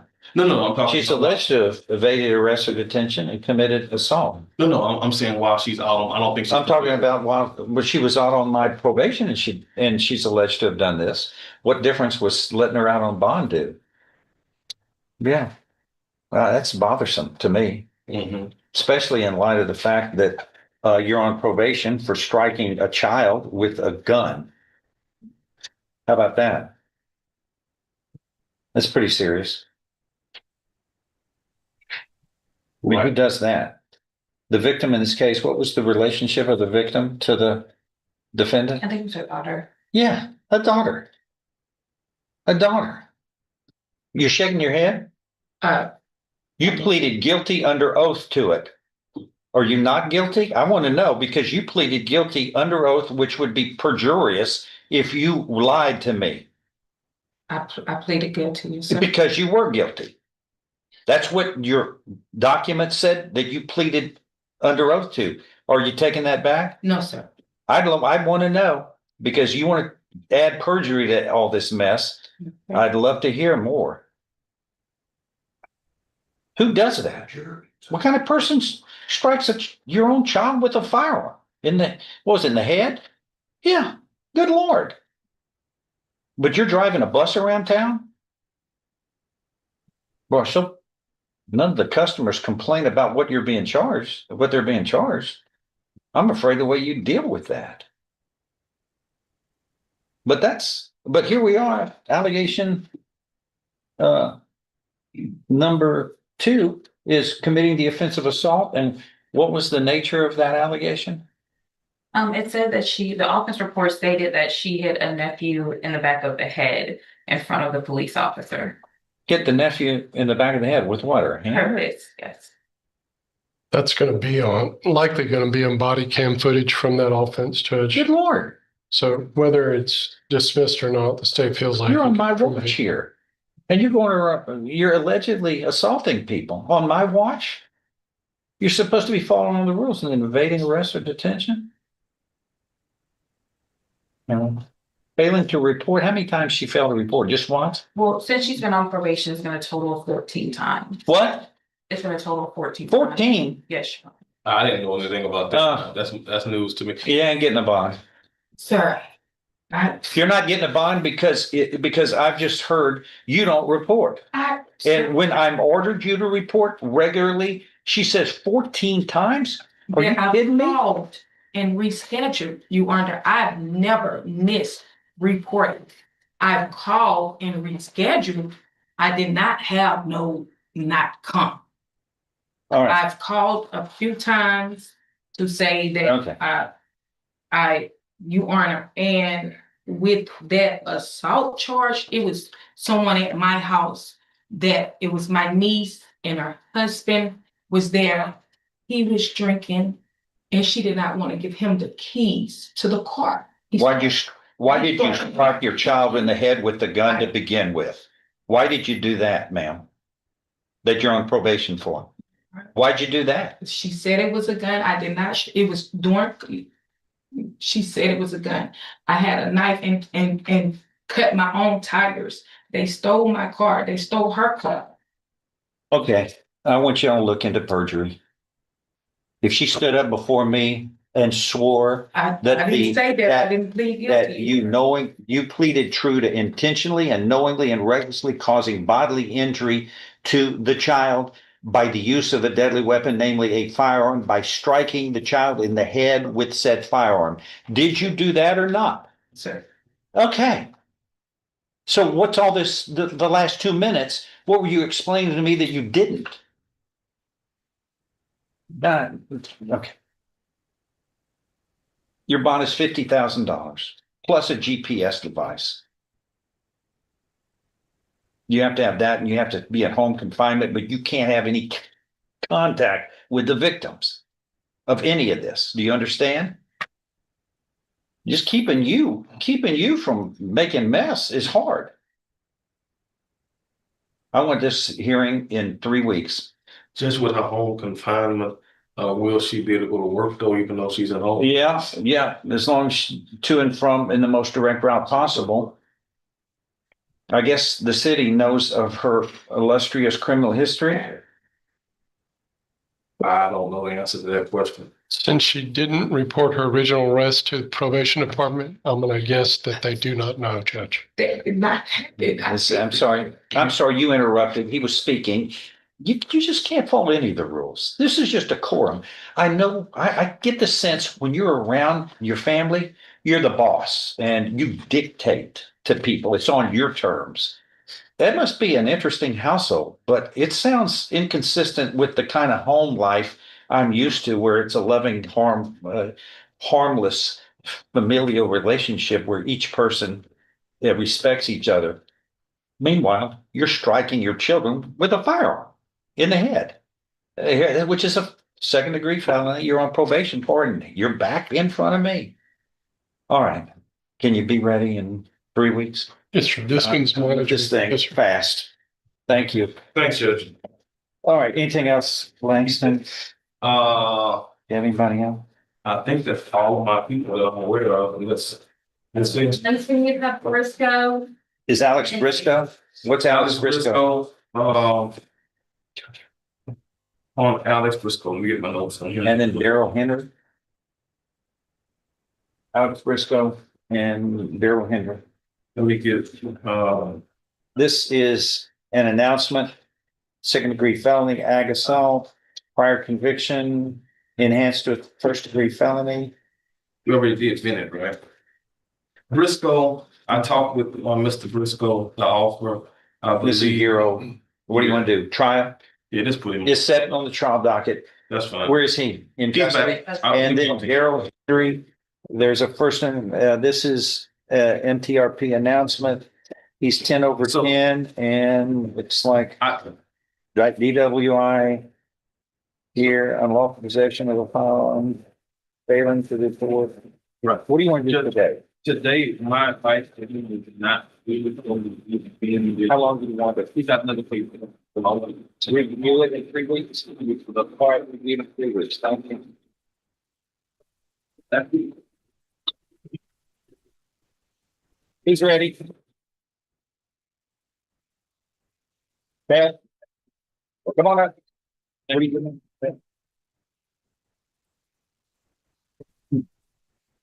Uh-oh, you got an update. I'll be fine.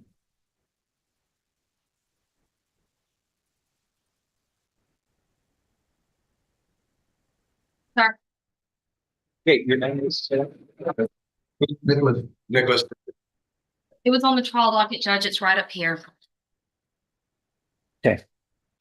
Raise right hand, who's swear or affirm, tell the truth, the whole truth, and nothing but the truth. Right. Right. Okay, place it right there.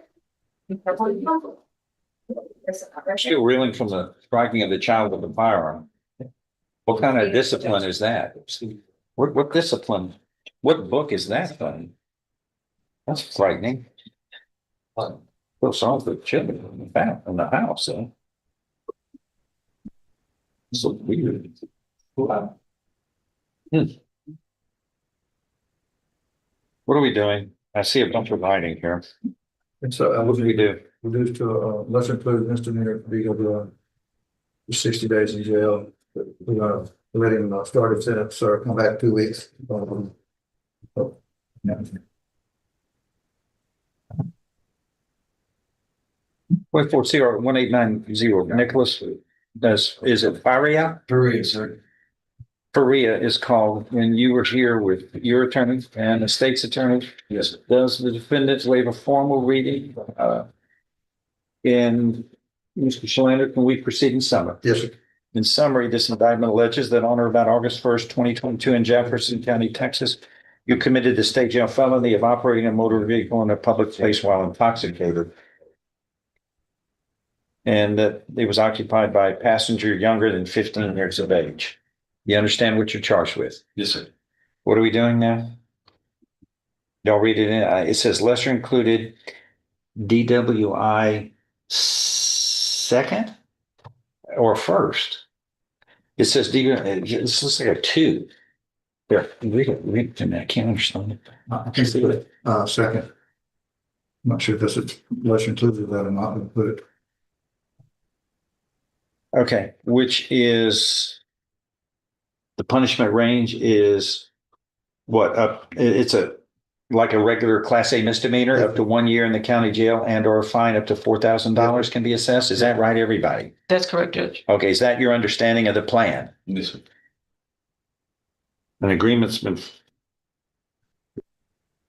reached where you would be pleading guilty. Is this just a flat time of 60 days in jail? Yes, sir. That's correct, Judge. Is that your understanding of the Yes, sir. plan? If I follow this, you have no right of appeal of your case. Do you understand? Yes, sir.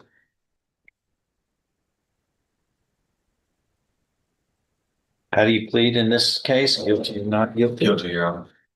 Are you pleading guilty voluntarily? That is on your own free will and because you are guilty. Yes, sir. Awesome.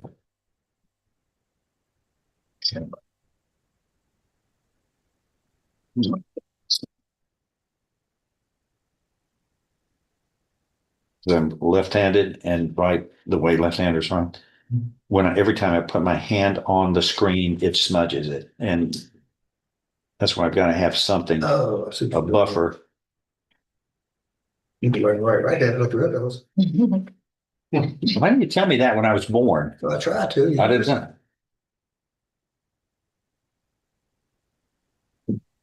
So how do you plead to this, sir? Guilty or not guilty? Guilty, Your Are you Honor. pleading guilty voluntarily and because Yes. you are guilty?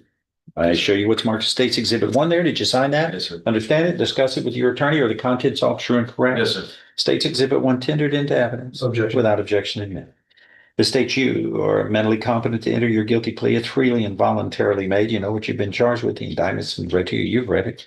You are guilty of the crime charged and any lesser included offenses. You are giving up your rights to a jury trial and the rights to the appearance, confrontation, cross-examination of witnesses. Totally satisfied with the representation provided by your lawyer. All of this is true. It states, so help you God. Yes, sir. State's Exhibit 1 is made a part of the record for all purposes. Pre-sentence report is waived here. Yes, sir. I'm going to follow this agreement, and I'm going to find that as to this plan, which is your plea of guilty to the lesser included offense of a DWI, and it says, is this DWI second? That's what I wrote. Yes, sir. Okay. Is that right, or DWI first? I believe he had a first in another state.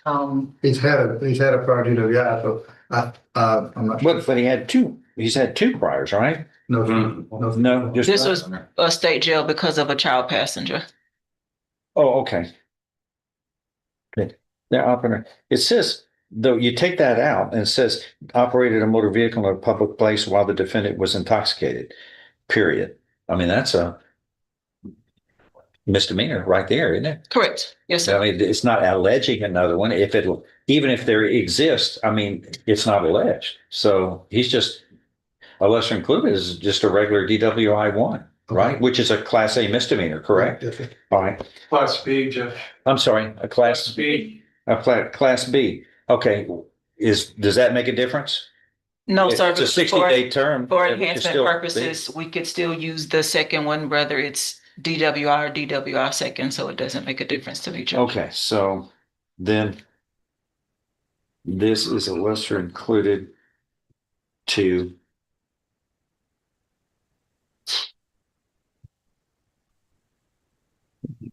five.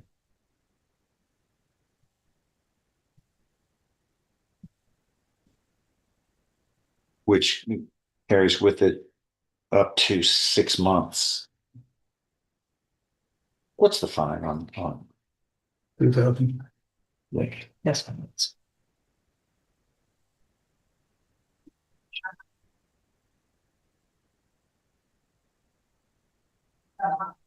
6 months in June. And or I believe, right?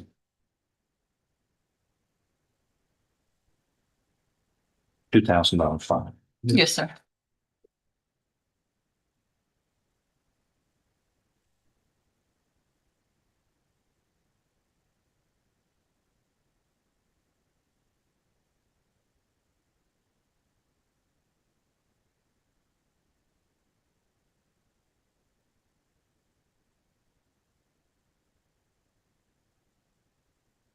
All right, this is a Class B misdemeanor, again, carrying with it up to 6 months in the county jail and or a fine up to $2,000.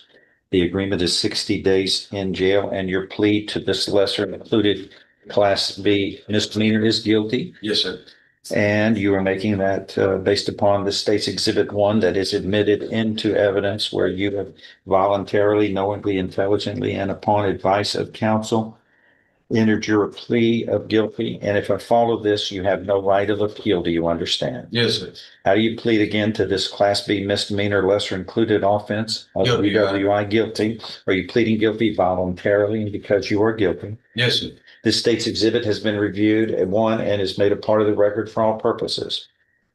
I'm going to follow this agreement, if nothing further, and find that you are pleading guilty voluntarily, knowingly, intelligently to this Class B misdemeanor of operating a motor vehicle while intoxicated.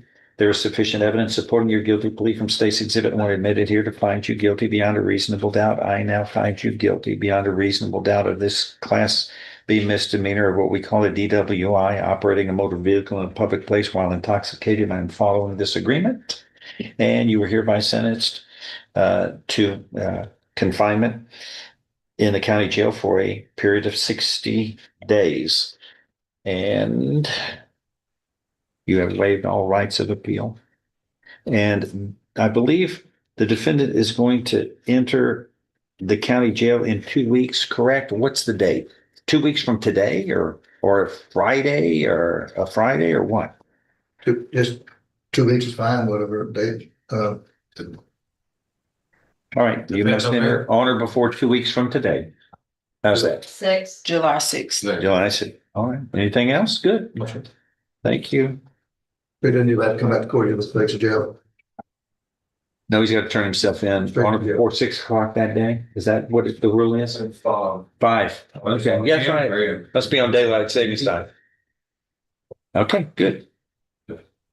Good luck, sir. Thank you.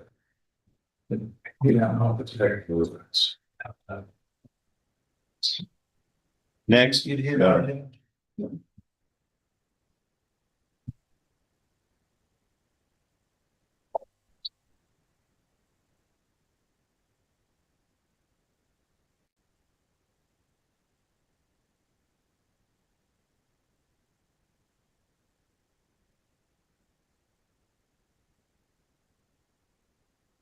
Here we go.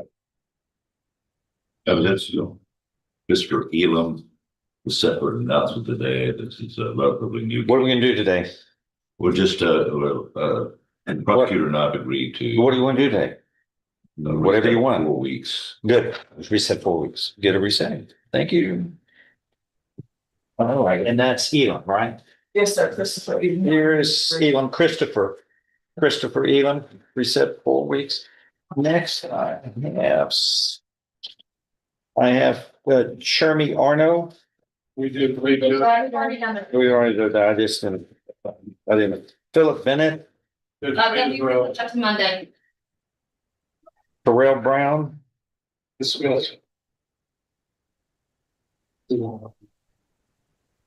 I am dismissing. That case. Cause number 22-39511 is hereby dismissed. Terrell Brown.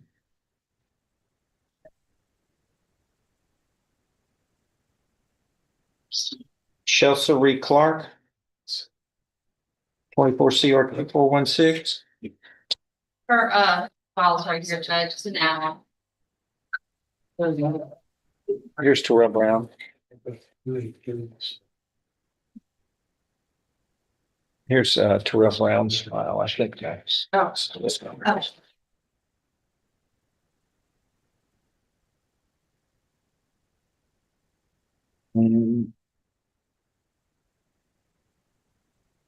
Chelsea, is it Chelsea? And she needs to come swear. It's not. See her first. Okay, so if I need to swear over to tell the people the truth and I can put yourself in job, you can do both. Place it flat right down the wall. You can hold my hand.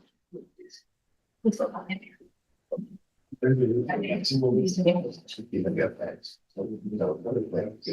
24 CR 2416 is called the state of Texas versus Chelsea. Arnica Clark present with John West, her attorney, and the state's attorney does the defendant waive a formal reading of this indictment and arraignment. Can we proceed in summary? Yes, please, John. In summary, this indictment alleges that on or about September 25th, 2024 in Jefferson County, Texas, you committed the state jail felony of operating a motor vehicle while intoxicated with a child passenger under 15 years of age. You understand what you're charged with here. Yes. If convicted, you face no less than 180 days up to 2 years in the state jail. In addition, a fine can be assessed not to exceed $10,000. Do you understand? Yes. The agreement's been reached in your case where you would be pleading guilty, sentenced to 2 years in the state jail, probated for 5 years. There would be conditions normal, probation, normal and customary for this type of offense. Is that your understanding of the agreement? Yes. If I follow this, you have no right of appeal of your case. Do you understand? How do you plead to the state jail felony? Guilty or not guilty? Yeah. Are you pleading guilty voluntarily? That is on your own free will. And because you are guilty. Show you what's marked as State's Exhibit 1. Did you sign that? Yes, Understand it? Discuss it with your attorney. Are the contents all true and correct? Yes, sir. State's Exhibit 1 tender. Without objection, it's admitted. The state you are mentally competent to enter your guilty plea. It's freely and voluntarily made. You know what you've been charged with. The indictment's been read to you. You've read it. You were guilty of the crime charged in any lesser included offenses. You were giving up your rights to a jury trial and the rights to the appearance, confrontation, cross-examination of witnesses. Totally satisfied with the representation provided by your lawyer. All of this is true. It states, so help you God. States Exhibit 1, part of the record for all purposes. Pre-sentence report is waived here. Yes, please. Nothing further. I'm going to follow this agreement and find that you are pleading guilty voluntarily. You are mentally competent to do so. You understand and appreciate the consequences of pleading guilty. There's sufficient evidence supporting your guilty plea from State's Exhibit 1 admitted here to find you guilty beyond a reasonable doubt. I now find you guilty beyond a reasonable doubt of this state jail felony. I'm following this agreement. You are hereby sentenced to confinement in the state jail for 2 years. That confinement shall be suspended. You were placed on regular probation for 5 years. There will be terms and conditions of probation which are normal and customary for this type of offense. Make sure you follow them. If you fail, your probation could be revoked and you could be sentenced up to 2 years in this state jail. And that's, you don't get a lot of break on good behavior and things like that. You pretty much have to stay in the state jail almost 2 years. So make sure you follow them. Okay. And please see the probation. Thank you. Anything else, John? That is all on this. Okay. He also has Audie Santana, which is a plea. Yeah. There. Right there, and that lady there will figure it.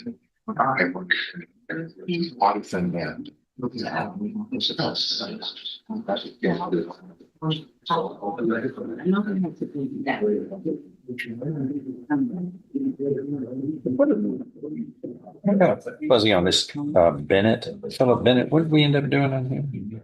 Bennett? On Bennett, what did we end up doing? I didn't sign some of these papers. Yeah, okay. So telling you reset for updated PSI for you this feature. Okay. Reset for Who do I have next, John? Audie Santana. Are you saying that with your right hand where are? This is a state jail that's enhanced to a 3rd degree. All right, that one. They have Nicholas Faria. I'd already did that one. Yes, Judge.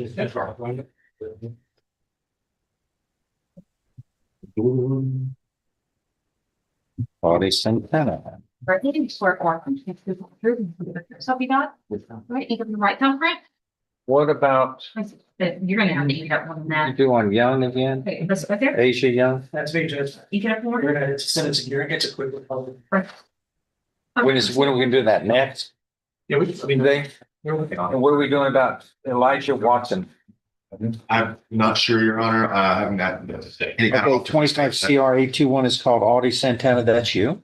Sure. Present with your attorney, John West, and the state's attorney. Does the defendant waive a formal reading of this indictment and arraignment? Can we proceed in summary? Yes, Your Honor, please. In summary, this indictment alleges that on or about May 5th, 2025 in Jefferson County, Texas, you committed a state jail felony of theft of property. This is copper, metal. Do you understand what you're charged with here? Yes, sir. Why does this say 3rd degree? There's, It's, Judge. it's enhanced to a 3rd degree. Someone did the paperwork, so I had the 3rd degree.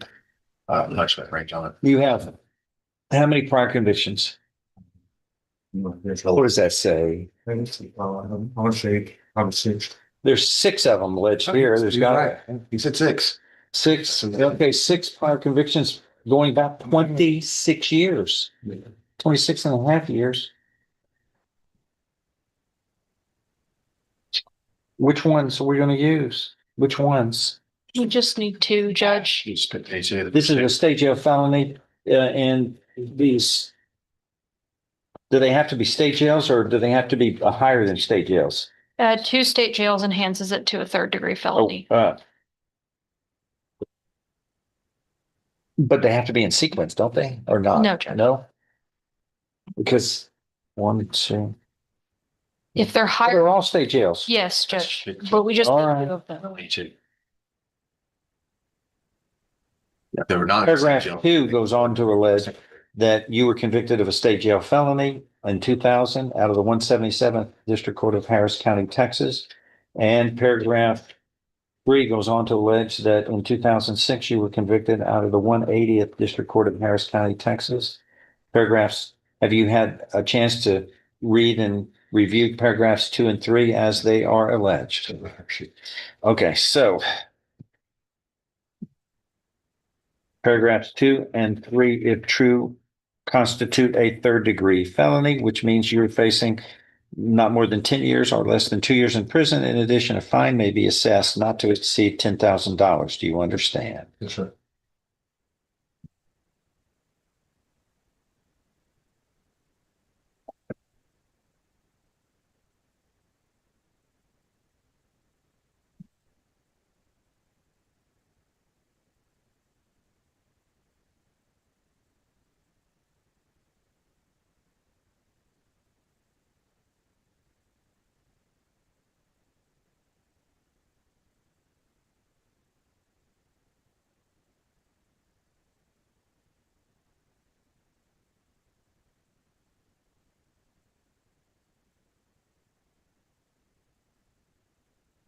But this is a state jail punished as a third-degree felony, right, everybody? Yes, Yes, sir. Judge.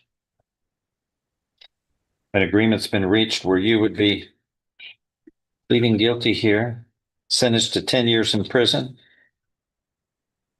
We're putting him on probation for his 7th conviction. Yes, Your Honor. Okay, he'd be sentenced to 10 years in prison and that would be suspended. You would be placed on regular probation for 10 years. Is there any restitution, anything like that? No, Judge, everything was recovered. Is that your understanding of the agreement? There'd be probation terms, which are normal and customary for this type of offense.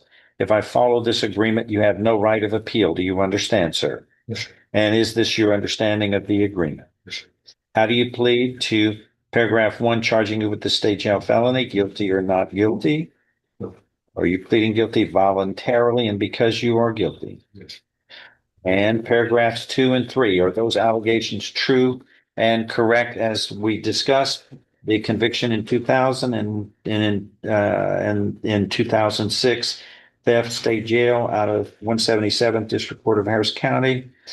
In 2000 and the state jail possession of cocaine, 180th District Court of Harris County, Texas. Are those all true and correct as those are alleged? Yes, sir. Are you pleading true and correct to those allegations Yes, sir. because they are true and correct? So this constitutes a state jail felony punished as though it were a third-degree felony. And how do you plead again on this state jail felony? Guilty or not guilty? Guilty. You're pleading guilty voluntarily and because you are guilty. I show you what's marked as State's Exhibit 1. Did you sign that voluntarily? Understand it? Discuss it with your attorney? Is everything true and correct? State's Exhibit 1 tendered? No, Without objection admitted? To state you're mentally competent to enter your guilty plea, you're giving up your rights to a jury trial and the rights to the appearance, confrontation, cross-examination, guilty of this offense and any lesser included offense. This is all true, so help you God. State's Exhibit 1 is part of the record. Your sentence report is waived. Yes, please. I will follow this agreement and find that there is sufficient evidence supporting your guilty plea. State's Exhibit 1 admitted here to find you guilty beyond a reasonable doubt. As you were mentally competent to enter your guilty plea, freely and voluntarily made, and you're waiving all rights of appeal and all rights of a jury trial. I now find you guilty beyond a reasonable doubt of this state jail felony and pleas are true to paragraphs 2 and 3 of the prior convictions of state jail felonies. Enhance this to a state jail felony punished as though it were a third-degree felony. I now find you guilty beyond a reasonable doubt of this state jail felony punished as a third-degree felony. You are hereby sentenced to confinement in the institutional division of the Texas Department of Criminal Justice to serve a term of 10 years. That is suspended. You were placed on regular probation for 10 years. There will be terms and conditions of probation normal and customary for these offenses. These will run concurrent. Make sure you follow these terms and It's conditions. just one case, Judge. I'm sorry? Just one case. I'm sorry. It was just in case. I'm sorry. Yes. I signed, I'm running fast here. Yeah. I signed 2 sets of documents. Make sure you follow the terms and conditions of probation. If you fail, your probation can be revoked and you can be sentenced up to 10 years in prison. Okay. There's one conviction, one case, and he'll go over that one with you. And he'll go over all the terms, the probation officer. Sign that and you begin probation on that one case. Thank you. And that's Mr. Santana. Elijah Watson. What are we doing on Elijah Watson? I know, Mr. Laird, I'm not sure, so I guess we just reset it for a week. Here. Now I bring it back on the 29th, I guess. All right. Going with it.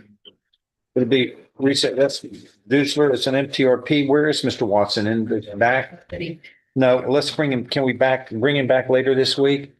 I'll be here, yeah. We got to deal with it one way or the other. All right. And that's clause number 25 CL 1098. 1098. Okay, we are in recess. Oh, we still have the sentencing. For what? Sentencing, Mr. Carter. You know, okay, we're gonna postpone this trial to 2:00, okay? Because I had to go to a meeting that I thought would be done a long time ago. And I thought this would be done. I've got a meeting I've got to attend to, so. We'll be picking a jury all night. Yeah, Asia Young. Thank you. Judge, this was presented to me this morning, given a copy to the prosecutor. I presented it to you earlier, but you're busy.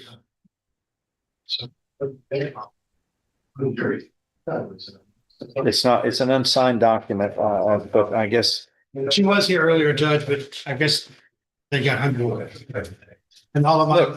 I haven't, okay. You truly, I haven't read, there are like 6 letters. I haven't read any of these. You want to just wait till this afternoon? Yeah. I haven't read any of these. I've got a meeting I've got to go to. Let me deal with it at 1:30, okay? Thank you. Here. See what we're going to try. Should be trial 615. Which is every one is another world record. 615. Lance Dixon, Tom Burbank.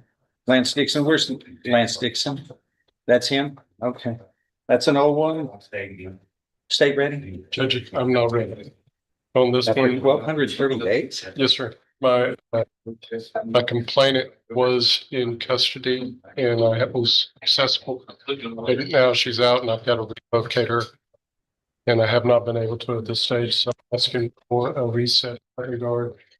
The court will recall that this was, Mr. Dixon entered a plea when I had her available. For a lesser included. And then he reneged on that when it came down to the PSI. So now I can relocate her and get this ready. Okay, all right. That's where we are on that, right, Tom? Yes, sir. Okay. I'm only asking for one reset, Judge. If I can't locate her at that stage, I'll deal with it accordingly. Okay. Reset one time?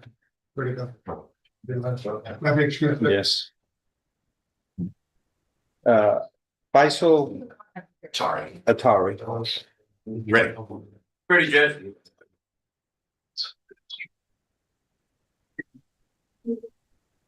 Jessica Wright. We're still working on the paperwork. That's going to be complete. Because we sent the sleep. Okay. Well, she's working on the paperwork. When y'all are through, let me know, okay? Yes. All right. And Ronald LeBeau? John. If the first one falls through, I can be ready on that one, but I am ready on this, Judge. Glenn Duncan? he's here. I'm ready on that as well, Judge. And I can be ready on that. It's tricky. I'll try the assault on a peace officer. That's fine. Brandon Miller. Mr. Wilkerson. Where's Brandon Miller? Are you here or is he in custody? No, he's not in jail. Brandon Miller? Brandon Miller once, twice, no answer. I asked the bailiff to call into the hall for Brandon Miller, please. Where's Mr. Wilkerson? Has anybody seen him? I haven't seen him yet this morning, Earl. I know.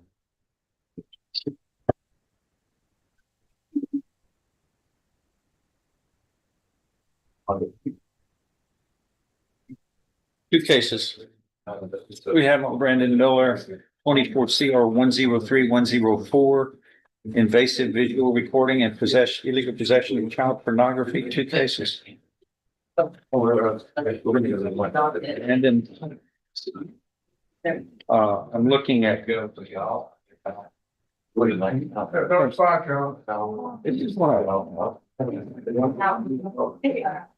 no, here's what I have. I'm saying that. Man, I just built it with my writings, everything. Well,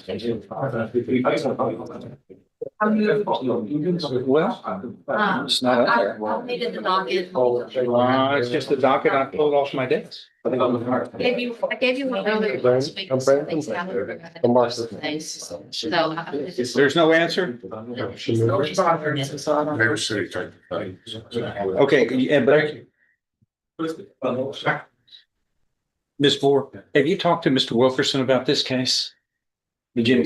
I have. He's not here either, which is kind of odd. He Right. said that there was some change that was made over, I guess on Friday, which I wasn't involved with. That was reset. Did you know anything about that? I'm gonna put that Yes, it should be reset, Judge. They need to, on Brandon Miller, right? Yes, sir. Okay. Mage McMillan. I file a motion to dismiss, Judge. I got it. Joseph Matthews, Sonny Eckert. Joseph Matthews. Are you Joseph Matthews? No. Joseph Matthews is in jail.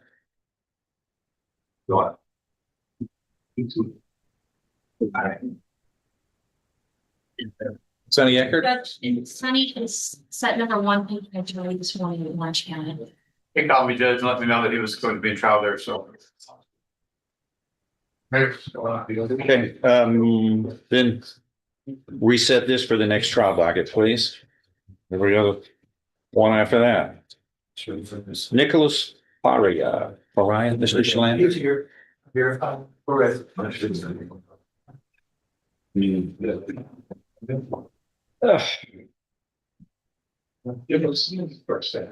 Okay. Click on that one. 'Cause, I am, Judge. are you ready on that? Yes, sir. I think we're gonna try that one first and send the other one to something. That's 100%. What's the blood? 0.11, I believe. Yes, sir. 0.1 mil. That's gonna be number one. Arius Wilson, Langston, Actually, that's Mr. Kimberly, Judge. She's not hired. on Arius. Well, she's here, but. What are you doing on, what are we gonna do on? The line, pull out. Wilson. Is that the one you had ready? Your Arius, Arius Wilson? Yes. Who's your attorney? Right. Yeah, I was court appointed, but I believe she hired, right? Okay. Okay. Did you? I mean, you know. Yeah, I've been court that 2 times already. Yeah, like I can remember. Yes, sir.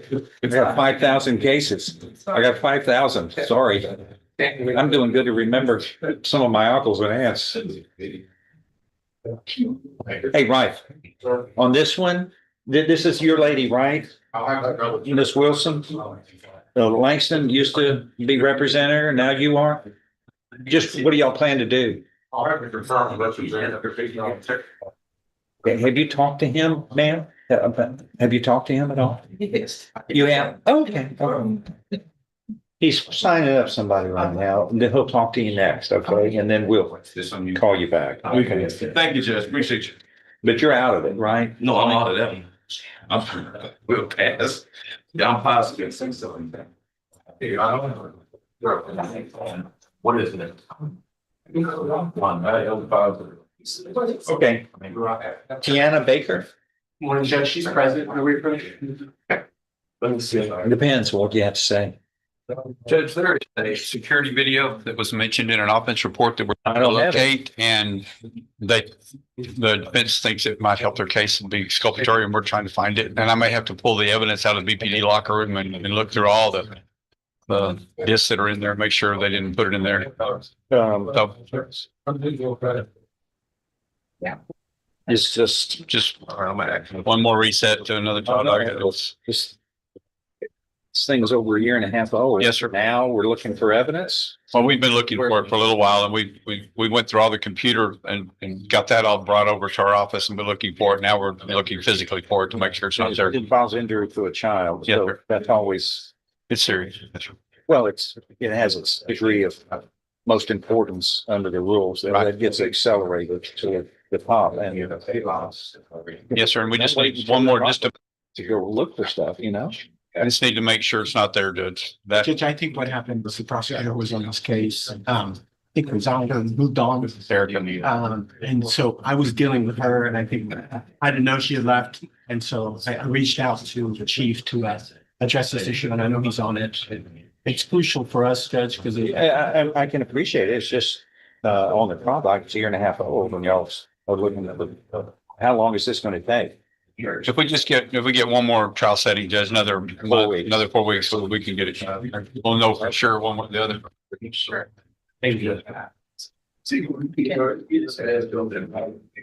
Desmond Limbrick. Brett? Judge, that's gonna be a great.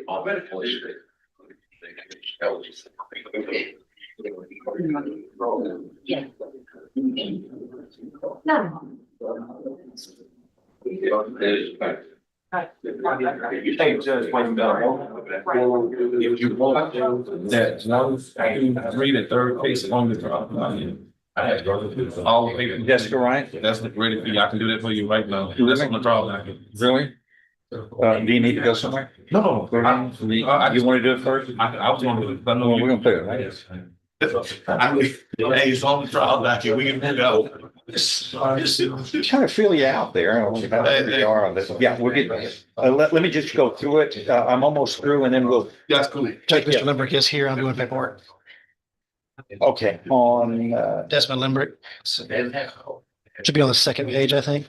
We said someone on mine. yep, it's bottom of the first. You know what? I've got two dockets. I've got an old docket and a new docket. Okay, well, Mr. Limbrick, as we're doing paperwork, Uh, it's gonna be Okay.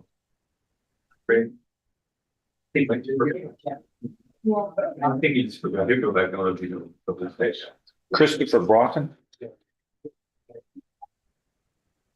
That's, is it Cole? Giles? It looks.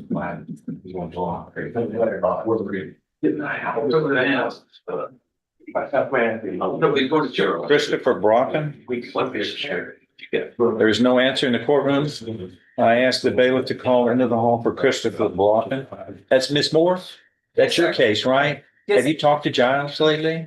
Not lately, Okay, that's still on the docket today, right? that I know of, so. What is it? Yes, it's still on the docket. That's the way it all is. It's may or may not happen.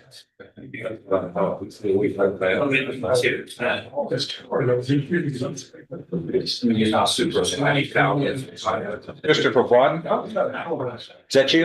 is that you? Giles Cole is representing you, right? So Where is he? I've been trying to contact. You've been trying to get him today? Has he answered? Been there, done that. Okay. All right, we'll try to get him. I've got a special number.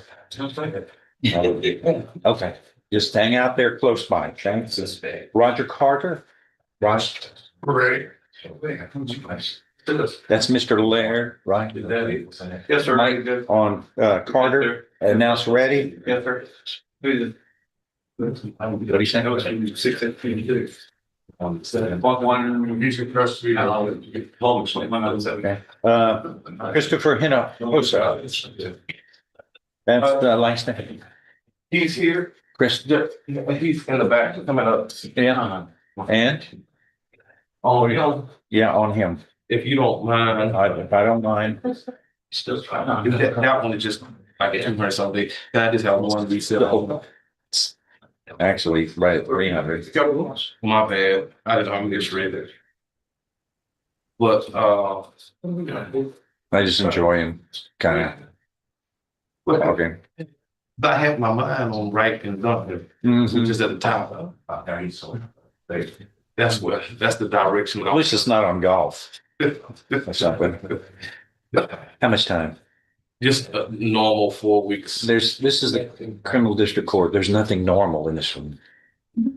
And I'll try to get with Mr. Harris. Well, Okay. I'm gonna do. We're gonna reset it for 4 weeks, okay? That's Langston, cool. okay, get it reset. Thank you. Don't see me next week. Diosdado Perez, right? Just. Diosdado. Thank you. There you go. Prohibited background. Really? On this one? I'm thinking this, have you seen this? You've seen, I know you've seen it. Yeah, I've heard of this story. Watched the videos. Oh, you've seen the video? It's fire. I didn't see the video. It's fire. Okay, Power tech. it's a prohibited weapon. Is that what they say?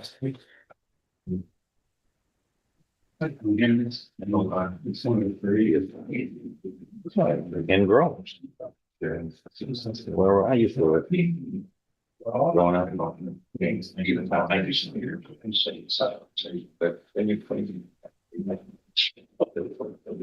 It was allegedly a destructive device, but it was more power technical. You call emotion. That's but it's just not. I know, and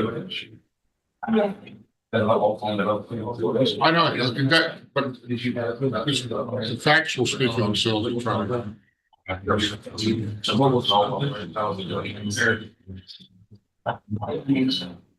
this one's gonna be interesting. That's it. Right. Sure. Power technical device, Your Honor. Oh, yes, this one. Oh, yeah.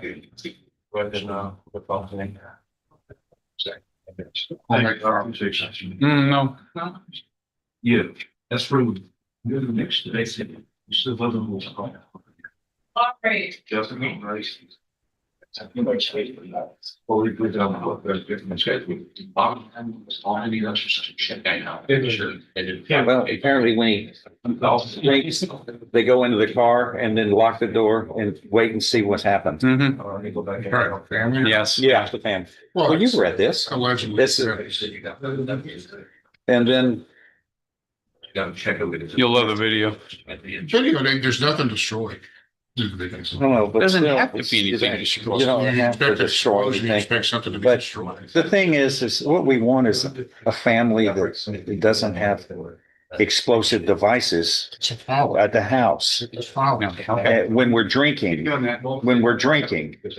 everybody else is sitting in the car, scared to death. Oh. Are y'all ready? Are y'all ready on this? Yeah. Yes, for Davis. We're pleasing. Alternative, that's the word.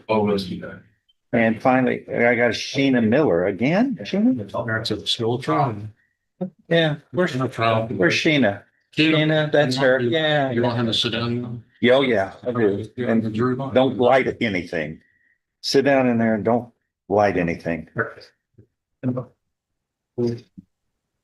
See him, Miller? No, sit down. Yeah, you can sit down.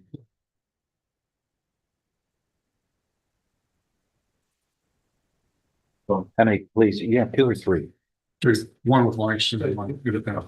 Yeah, we're gonna get let me just take care of this and then we'll see them.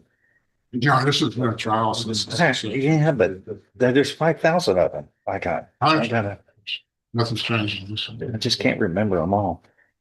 Who gave you a sticker? I don't see any prior criminal history. Right? Awesome. Whatever you want. I think that one of the other things. Well, what Yeah, happened he's on still that? out on the. Oh, it's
Here, but I'm like it now. Thanks for filling us. Now they can find it. The fund. All right, well, we'll review this in 4 weeks, okay? Okay, thank you, Judge.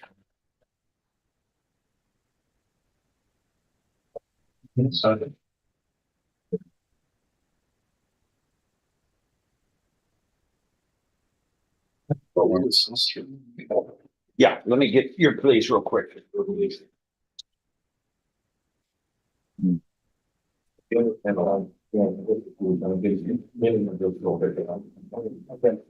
I got Jessica Wright. Yes. And then I've got Esther. Jessica.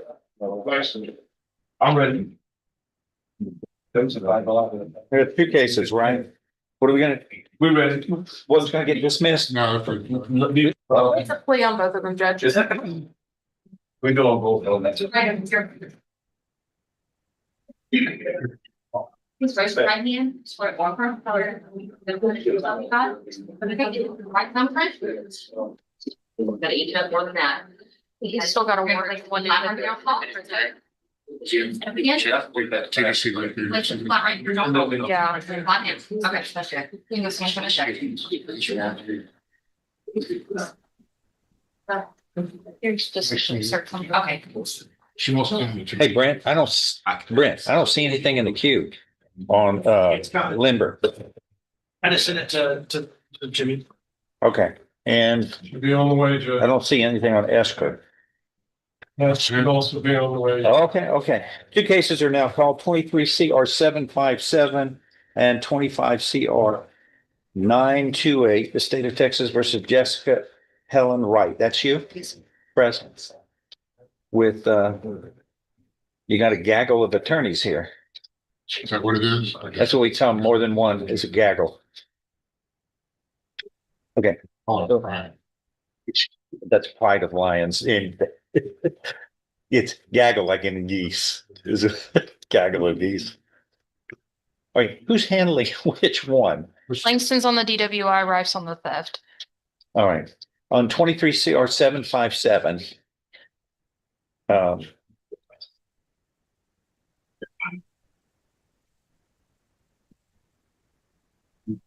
We've got like a ton of prior convictions here. On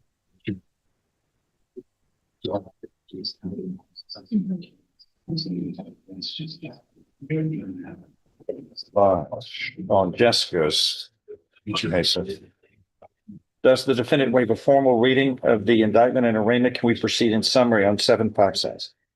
Yes. Yes. You're on it? I thought he was on it. I'm sorry. Yes, sir. I'm a DWI. Y'all make a great act, I'll tell you. I see this on late night shows and I laugh. Okay, that's in summary, paragraph 1 alleges that on or about December 29th, 2022 in Jefferson County, Texas, you committed the offense of theft. Do you understand what you're charged with? Yes. Paragraph 2 goes on to allege that you have 2 or more theft convictions out of county courts at law. County Court at Law number 2, 2 convictions in 1996. And then on August 4th of 2014, in the court next door, the 257 District Court, you were convicted of theft. Paragraphs 1 and 2 constitute a state jail felony. Do you understand? But we're not through. We've got 1, 2, 3, 4, 5, 6 6 other felony convictions of forgeries, controlled substances, and y'all got this as a 3rd-degree felony. So We just need is two it of paragraphs Have to be sequel. 3 and 4? They would need to be sequel. No, that'd be That'd be second. second. No, these 3 and 4 are on the same date. That's what makes it a third. I understand. So we're going with the state jails. Paragraph Yeah.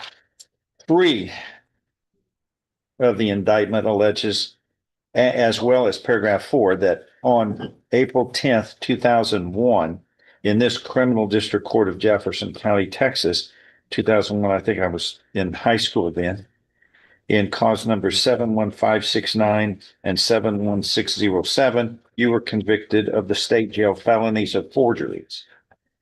Do you understand what you're charged with in paragraphs 1, 2, 3, and 4?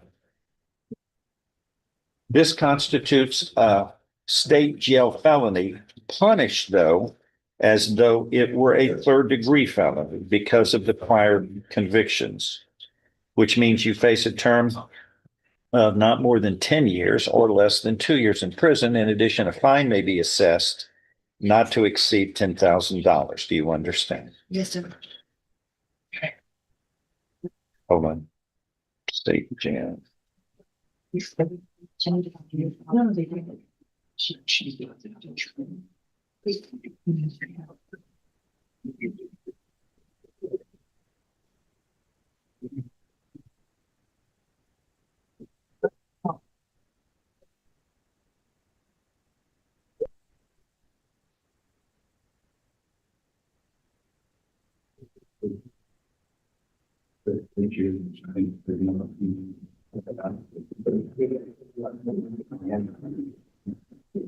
Okay, an agreement's been reached where you would be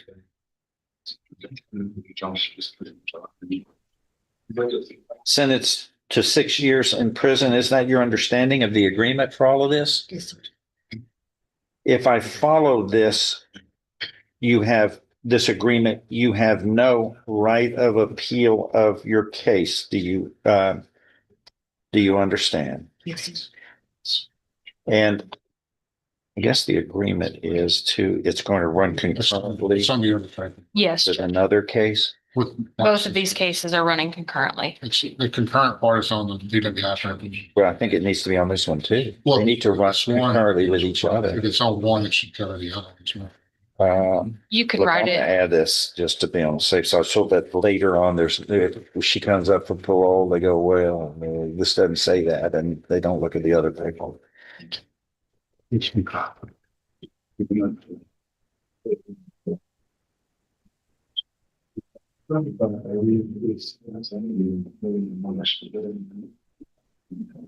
I follow this agreement, you have no right of appeal of your case. Do you understand? Yes, sir.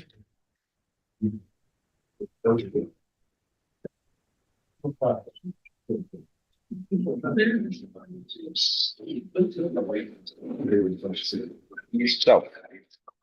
in this cause number 23 CR 757, how do you plead to paragraphs 1 and 2, guilty or not guilty? Guilty, sir. Are you pleading guilty voluntarily and because you are guilty? Yes, sir. And paragraph 2, which alleges those prior convictions of thefts out of county court at law number 2 in 1996, 2 cases, and 1 case August 2014 in the 252nd District Court of Jefferson County, Texas. Are those allegations true and correct as they are alleged? And are you pleading true and correct that voluntarily and because it is true as it is alleged? Yes. And paragraphs 3 and 4, the prior convictions of forgery in 2001 in this criminal district court, Jefferson County, Texas, are those allegations true and correct as they are alleged? Yes, sir. And are you pleading true and correct in each of these cases voluntarily and because those allegations are true? Yes, sir.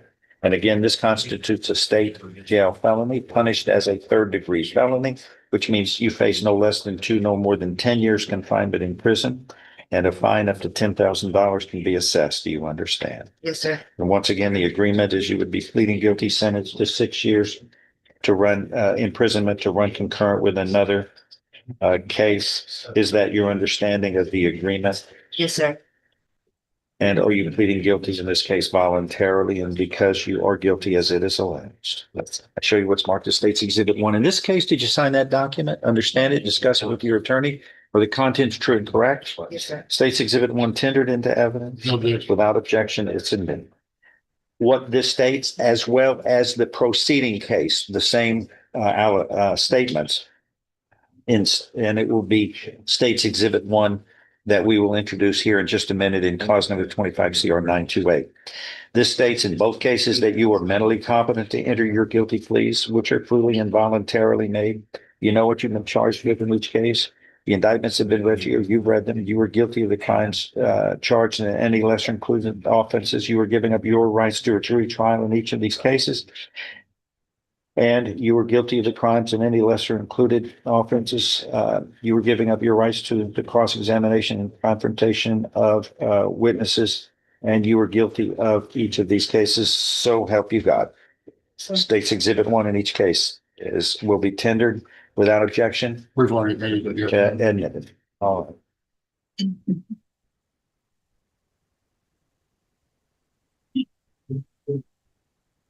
I'm sorry to see this calls for the meeting. Less than circumstance, you actually then be touched.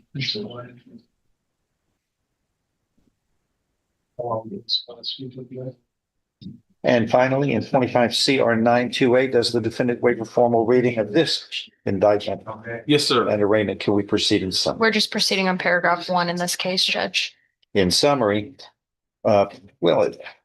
it's really kind of two. Or paragraph 1 and 2, what constitutes a third degree felony, not an Okay, enhanced path. in paragraphs 1 and 2, paragraph 1 alleges that on or about December 2nd, 2024 in Jefferson County, Texas, you committed the offense of operating a motor vehicle in a public place while intoxicated. Paragraph 2 goes on to allege that in 2007, 2012, and 2012 in Orange County and Jefferson County, Texas, respectively, you were convicted in each of the county courts of law in those counties for the offenses of operating a motor vehicle while intoxicated in 2007 and 2012 before you were charged and committed the offense in paragraph 1 on December 2nd, 2024 in Jefferson County, Texas of a DWI. Paragraphs 1 and 2 constitute a third degree felony if convicted, which means you face a term of not more than 10 years or less than 2 years in prison. In addition, a fine may be assessed not to exceed $10,000. And an agreement's been reached in your case as well. Here, you would be pleading guilty, sentenced to 6 years in prison to run concurrently with the preceding case 757 that you pleaded guilty to. Is that your understanding of the agreement? Sir. If I follow this agreement, you have no right of appeal of your case. Yes, sir. How do you plead then to paragraphs 1 and 2 constituting a third degree felony of operating a motor vehicle in a public place while intoxicated, guilty or not guilty? Pleading guilty voluntarily and because you are guilty. Yes, yes, sir.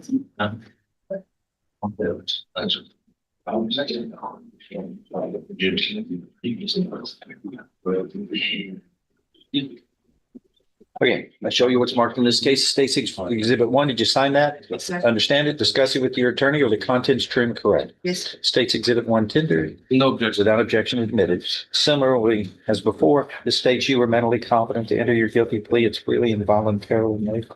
You know what you've been charged with. Your indictment's been read to you. You've read it. You were guilty of the crime charged in any lesser included offenses, and you were giving up your rights to a jury trial and the rights to the appearance, confrontation, cross-examination of witnesses. Totally satisfied me with the representation by your lawyers in each of these cases. So help you God. All right. State's Exhibit 1 made a part of the record in each case. Pre-sentence reports are waived. Your Honor, I think she had wanted before. I just have a couple of pens in my apartment to get together. I didn't know today was gonna be final sentencing where I was gonna get Not much. booked in or anything, but we just needed. Okay. She speaks softly. I didn't hear She everything. did, she did, Your Honor. She needs a week to get her affairs in order. What do y'all say? Number of pets and. This is odd, but Usually this is done before the plea is entered. Tell me it was gonna. We could just sentence her maybe, put the sentence, reset sentencing for a week. We could do that for Monday. There's a docket on Monday, Judge. I'm going to make the following findings in each of these cases. That you have pleaded guilty in each of these cases voluntarily. You are mentally confident to do so. You understand and appreciate the consequences of pleading guilty. Yes, sir. There's sufficient evidence supporting your guilty in each of these cases. to find you guilty beyond a reasonable doubt of a state jail felony punished as though it were a third-degree felony in the theft of property case in 23 CR 757 and in the third-degree felony in 25 CR 928 of a felony operating a motor vehicle while intoxicated in a public place. I now find you guilty beyond a reasonable doubt in each of these cases. I'm going to postpone the sentencing until when? Monday. 1 week from today? It's 29. Stand by. There's something that, that's it, that's all we have. Yeah, I think that's next week is the July 4th holiday, and I think there's going to be some July 4th. It comes every year. It's a very system. yeah. The July 4th holiday is coming up, but We just got it on Monday. we have a docket next Monday, a week from Monday. And I think part of that week, it's going to be closed for the July 4th holiday. So we will set it for 1 week from today. Be here and we will take up the matter of the formal sentencing. Okay? Please note that. It doesn't appear you can get charged with another felony. Yeah. And those always run consecutively. So don't trail off. Thank you. Yes, ma'am. That was, yes.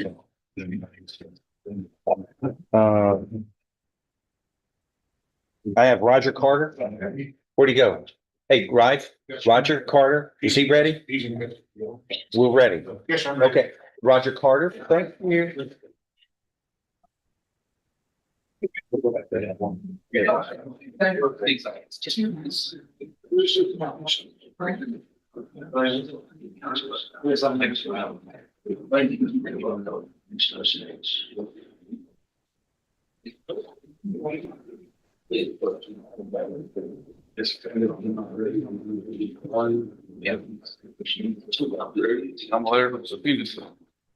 I just assumed trying, she got health problems, so if you're not trying to do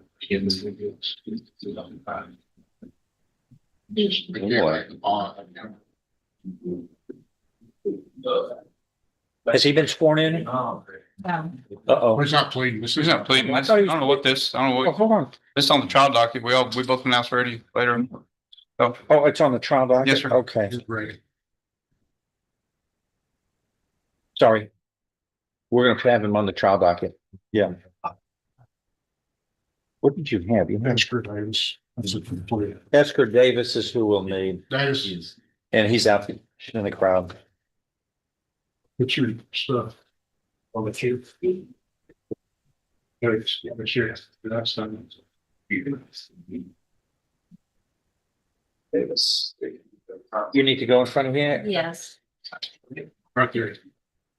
That's awesome. Raise your right hand, please. Where we're. Okay, so if your right thumb print up, yep. You're gonna want one that right thumb print, yep, all right, place it flat right here on the box, don't hold it. Okay, one more time. Goes right side of the box. Okay, you got it.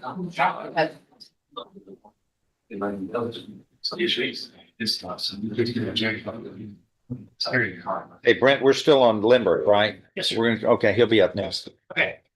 On 25 CR 1491, does the defendant Esker Wayne Davis, that's you, Yes, sir. here with your attorney, Mr. Kimber, and the state's attorney, waive a formal reading of the indictment and arraignment here, which are parts 1 and 2 of this indictment. And can we proceed in summary? So late, we may know. In summary, sir, paragraph 1 alleges that on or about September 11th, 2024 in Jefferson County, Texas, you committed the offense of operating a motor vehicle while intoxicated in a public place. Do you understand what you're charged with there? Yes, sir. Now, that would be generally a misdemeanor, except paragraph 2 goes on to allege that you have two or more prior convictions. It states that on October 19th, 2011, out of County Court at Law 3 of Jefferson County, Texas, you were convicted of a DWI. And in 2012, in this criminal district court of Jefferson County, Texas, you were convicted of another operating a motor vehicle while intoxicated. So paragraphs 1 and 2 constitute a third degree felony. Do you understand what you're faced with in this particular situation? Yes, sir. You must have had there must be another DWI in there. My second one with child passenger. My Is second that one. what? Okay. Yeah, it's not alleged in here. It only takes 2 prior to become a third degree felony, but you've got this felony was already in here, which meant you had 2 prior somewhere. All right, this indictment, paragraphs 1 and 2 constitute a third degree felony, which means you face a term of not more than 10 years or less than 2 years in prison. In addition, a fine may be assessed not to exceed $10,000. Do you understand? The punishment range. Oh, yes, sir. An agreement's been reached. In your case, you would be pleading guilty, sentenced to 5 years in prison. Is that your understanding of the agreement? Yes, sir. If I follow this agreement, you have no right of appeal of your case. Do you understand, sir? Yes, sir. So how do you plead to this indictment? Guilty or not guilty? Yes. Are you pleading guilty voluntarily and because you are guilty? Yes, sir. And paragraph 2, which alleges those prior convictions of DWIs, County Court in Law 3 of Jefferson County in 2011, and in this criminal district court of Jefferson County, Texas in 2012.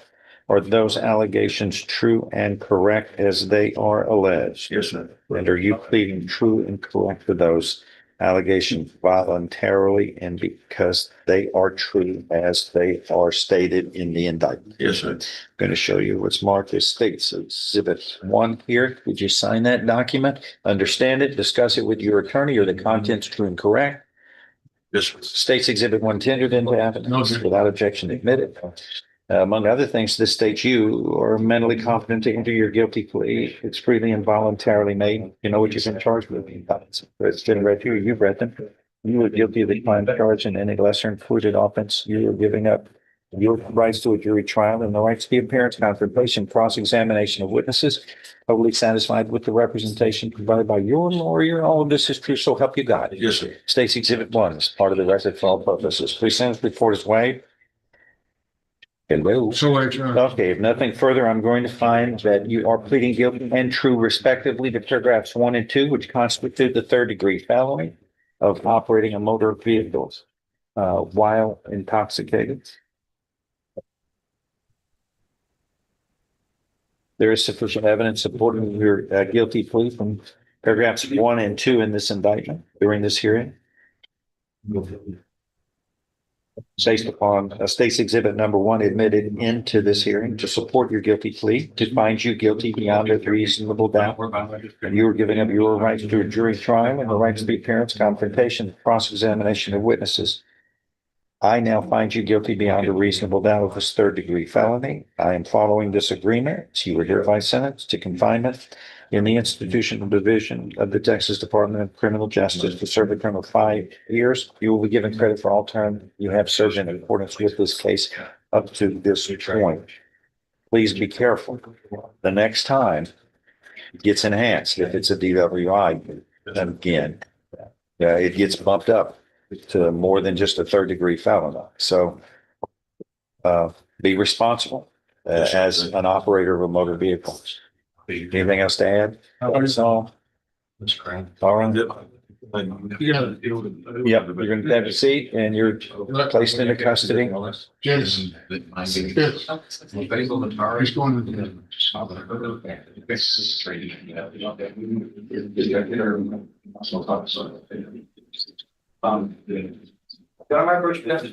Hold on just a second. When we talk, excuse me. Yeah, thanks. Brent, you have something on on Desmond Limmer. This courtroom hearing featured 2 very different defendants, but both learned the same lesson. Past mistakes have consequences, and eventually those consequences catch up with you. The first defendant stood before the court facing a felony DWI charge. What made the case serious wasn't just the current offense, it was his history. The judge reviewed prior drunk driving convictions from 2011 and 2012, which elevated the new charge from a misdemeanor to a third-degree felony. After confirming that the defendant understood the allegations and the punishment range, the court reviewed a plea agreement. The defendant admitted his guilt, acknowledged his prior convictions, and accepted responsibility for the offense. The judge carefully explained that a third-degree felony could carry years in prison and significant financial penalties. Despite being given the opportunity to contest the charges, the defendant chose to plead guilty and move forward with sentencing. After reviewing the plea paperwork and confirming that everything was entered voluntarily, the judge formally accepted the plea. The defendant was sentenced to 5 years in the Texas Department of Criminal Justice. Before ending the hearing, the judge delivered a warning that many repeat offenders hear too late. He explained that future DWI offenses can carry even harsher penalties and urged the defendant to be responsible if he ever got another chance behind the wheel. Moments later, the defendant was ordered into custody to begin serving his sentence. What started This courtroom hearing proved that showing up to court is not optional, and one defendant learned that lesson the hard way. The case involved a man who had repeatedly failed to appear for multiple court hearings. As the judge reviewed the file, it became clear that this wasn't a one-time mistake. According to the court record, the defendant had missed court dates several times, causing warrants to be issued and forcing law enforcement to track him down. When he finally appeared before the judge after being arrested, the court had little patience left. The judge immediately focused on the defendant's history of failing to appear. He pointed out that courts cannot simply ignore repeated absences. Every missed hearing wastes court resources, delays justice, and creates additional work for law enforcement officers who must execute warrants. The judge made it clear that when someone repeatedly ignores court orders, they should expect serious consequences when they are eventually brought back before the court. The defendant attempted to explain his situation, telling the court he had recently gotten married and had been trying to get his life together. He also mentioned that he had been on his way to a job interview when he was arrested. While the judge listened, he wasn't willing to overlook the history of missed appearances. The court noted that the defendant had been given opportunities before and failed to take advantage of them. At one point, the judge delivered a line that perfectly summed up his frustration. He told the defendant that the court was being far more fair to him than he had been to the court. Rather than delaying the matter for months, the judge scheduled a hearing for the very next day so the case could move forward quickly. But that fairness came with a price. Because of the defendant's repeated failures to appear, the judge imposed bond conditions and made it clear that future violations would not be tolerated. Then came the moment that stood out most. After learning that the defendant was 36 years old and recently married, the judge looked directly at him and delivered some blunt advice. He told him to stop acting like a teenager and start acting like an adult. The message was simple. At some point, excuses stop working. Adults are expected to show up, follow court orders, and take responsibility for their actions. As the hearing concluded, the defendant left with another opportunity to resolve his cases properly, but the judge's warning could not have been clearer. Keep ignoring the court, and the consequences will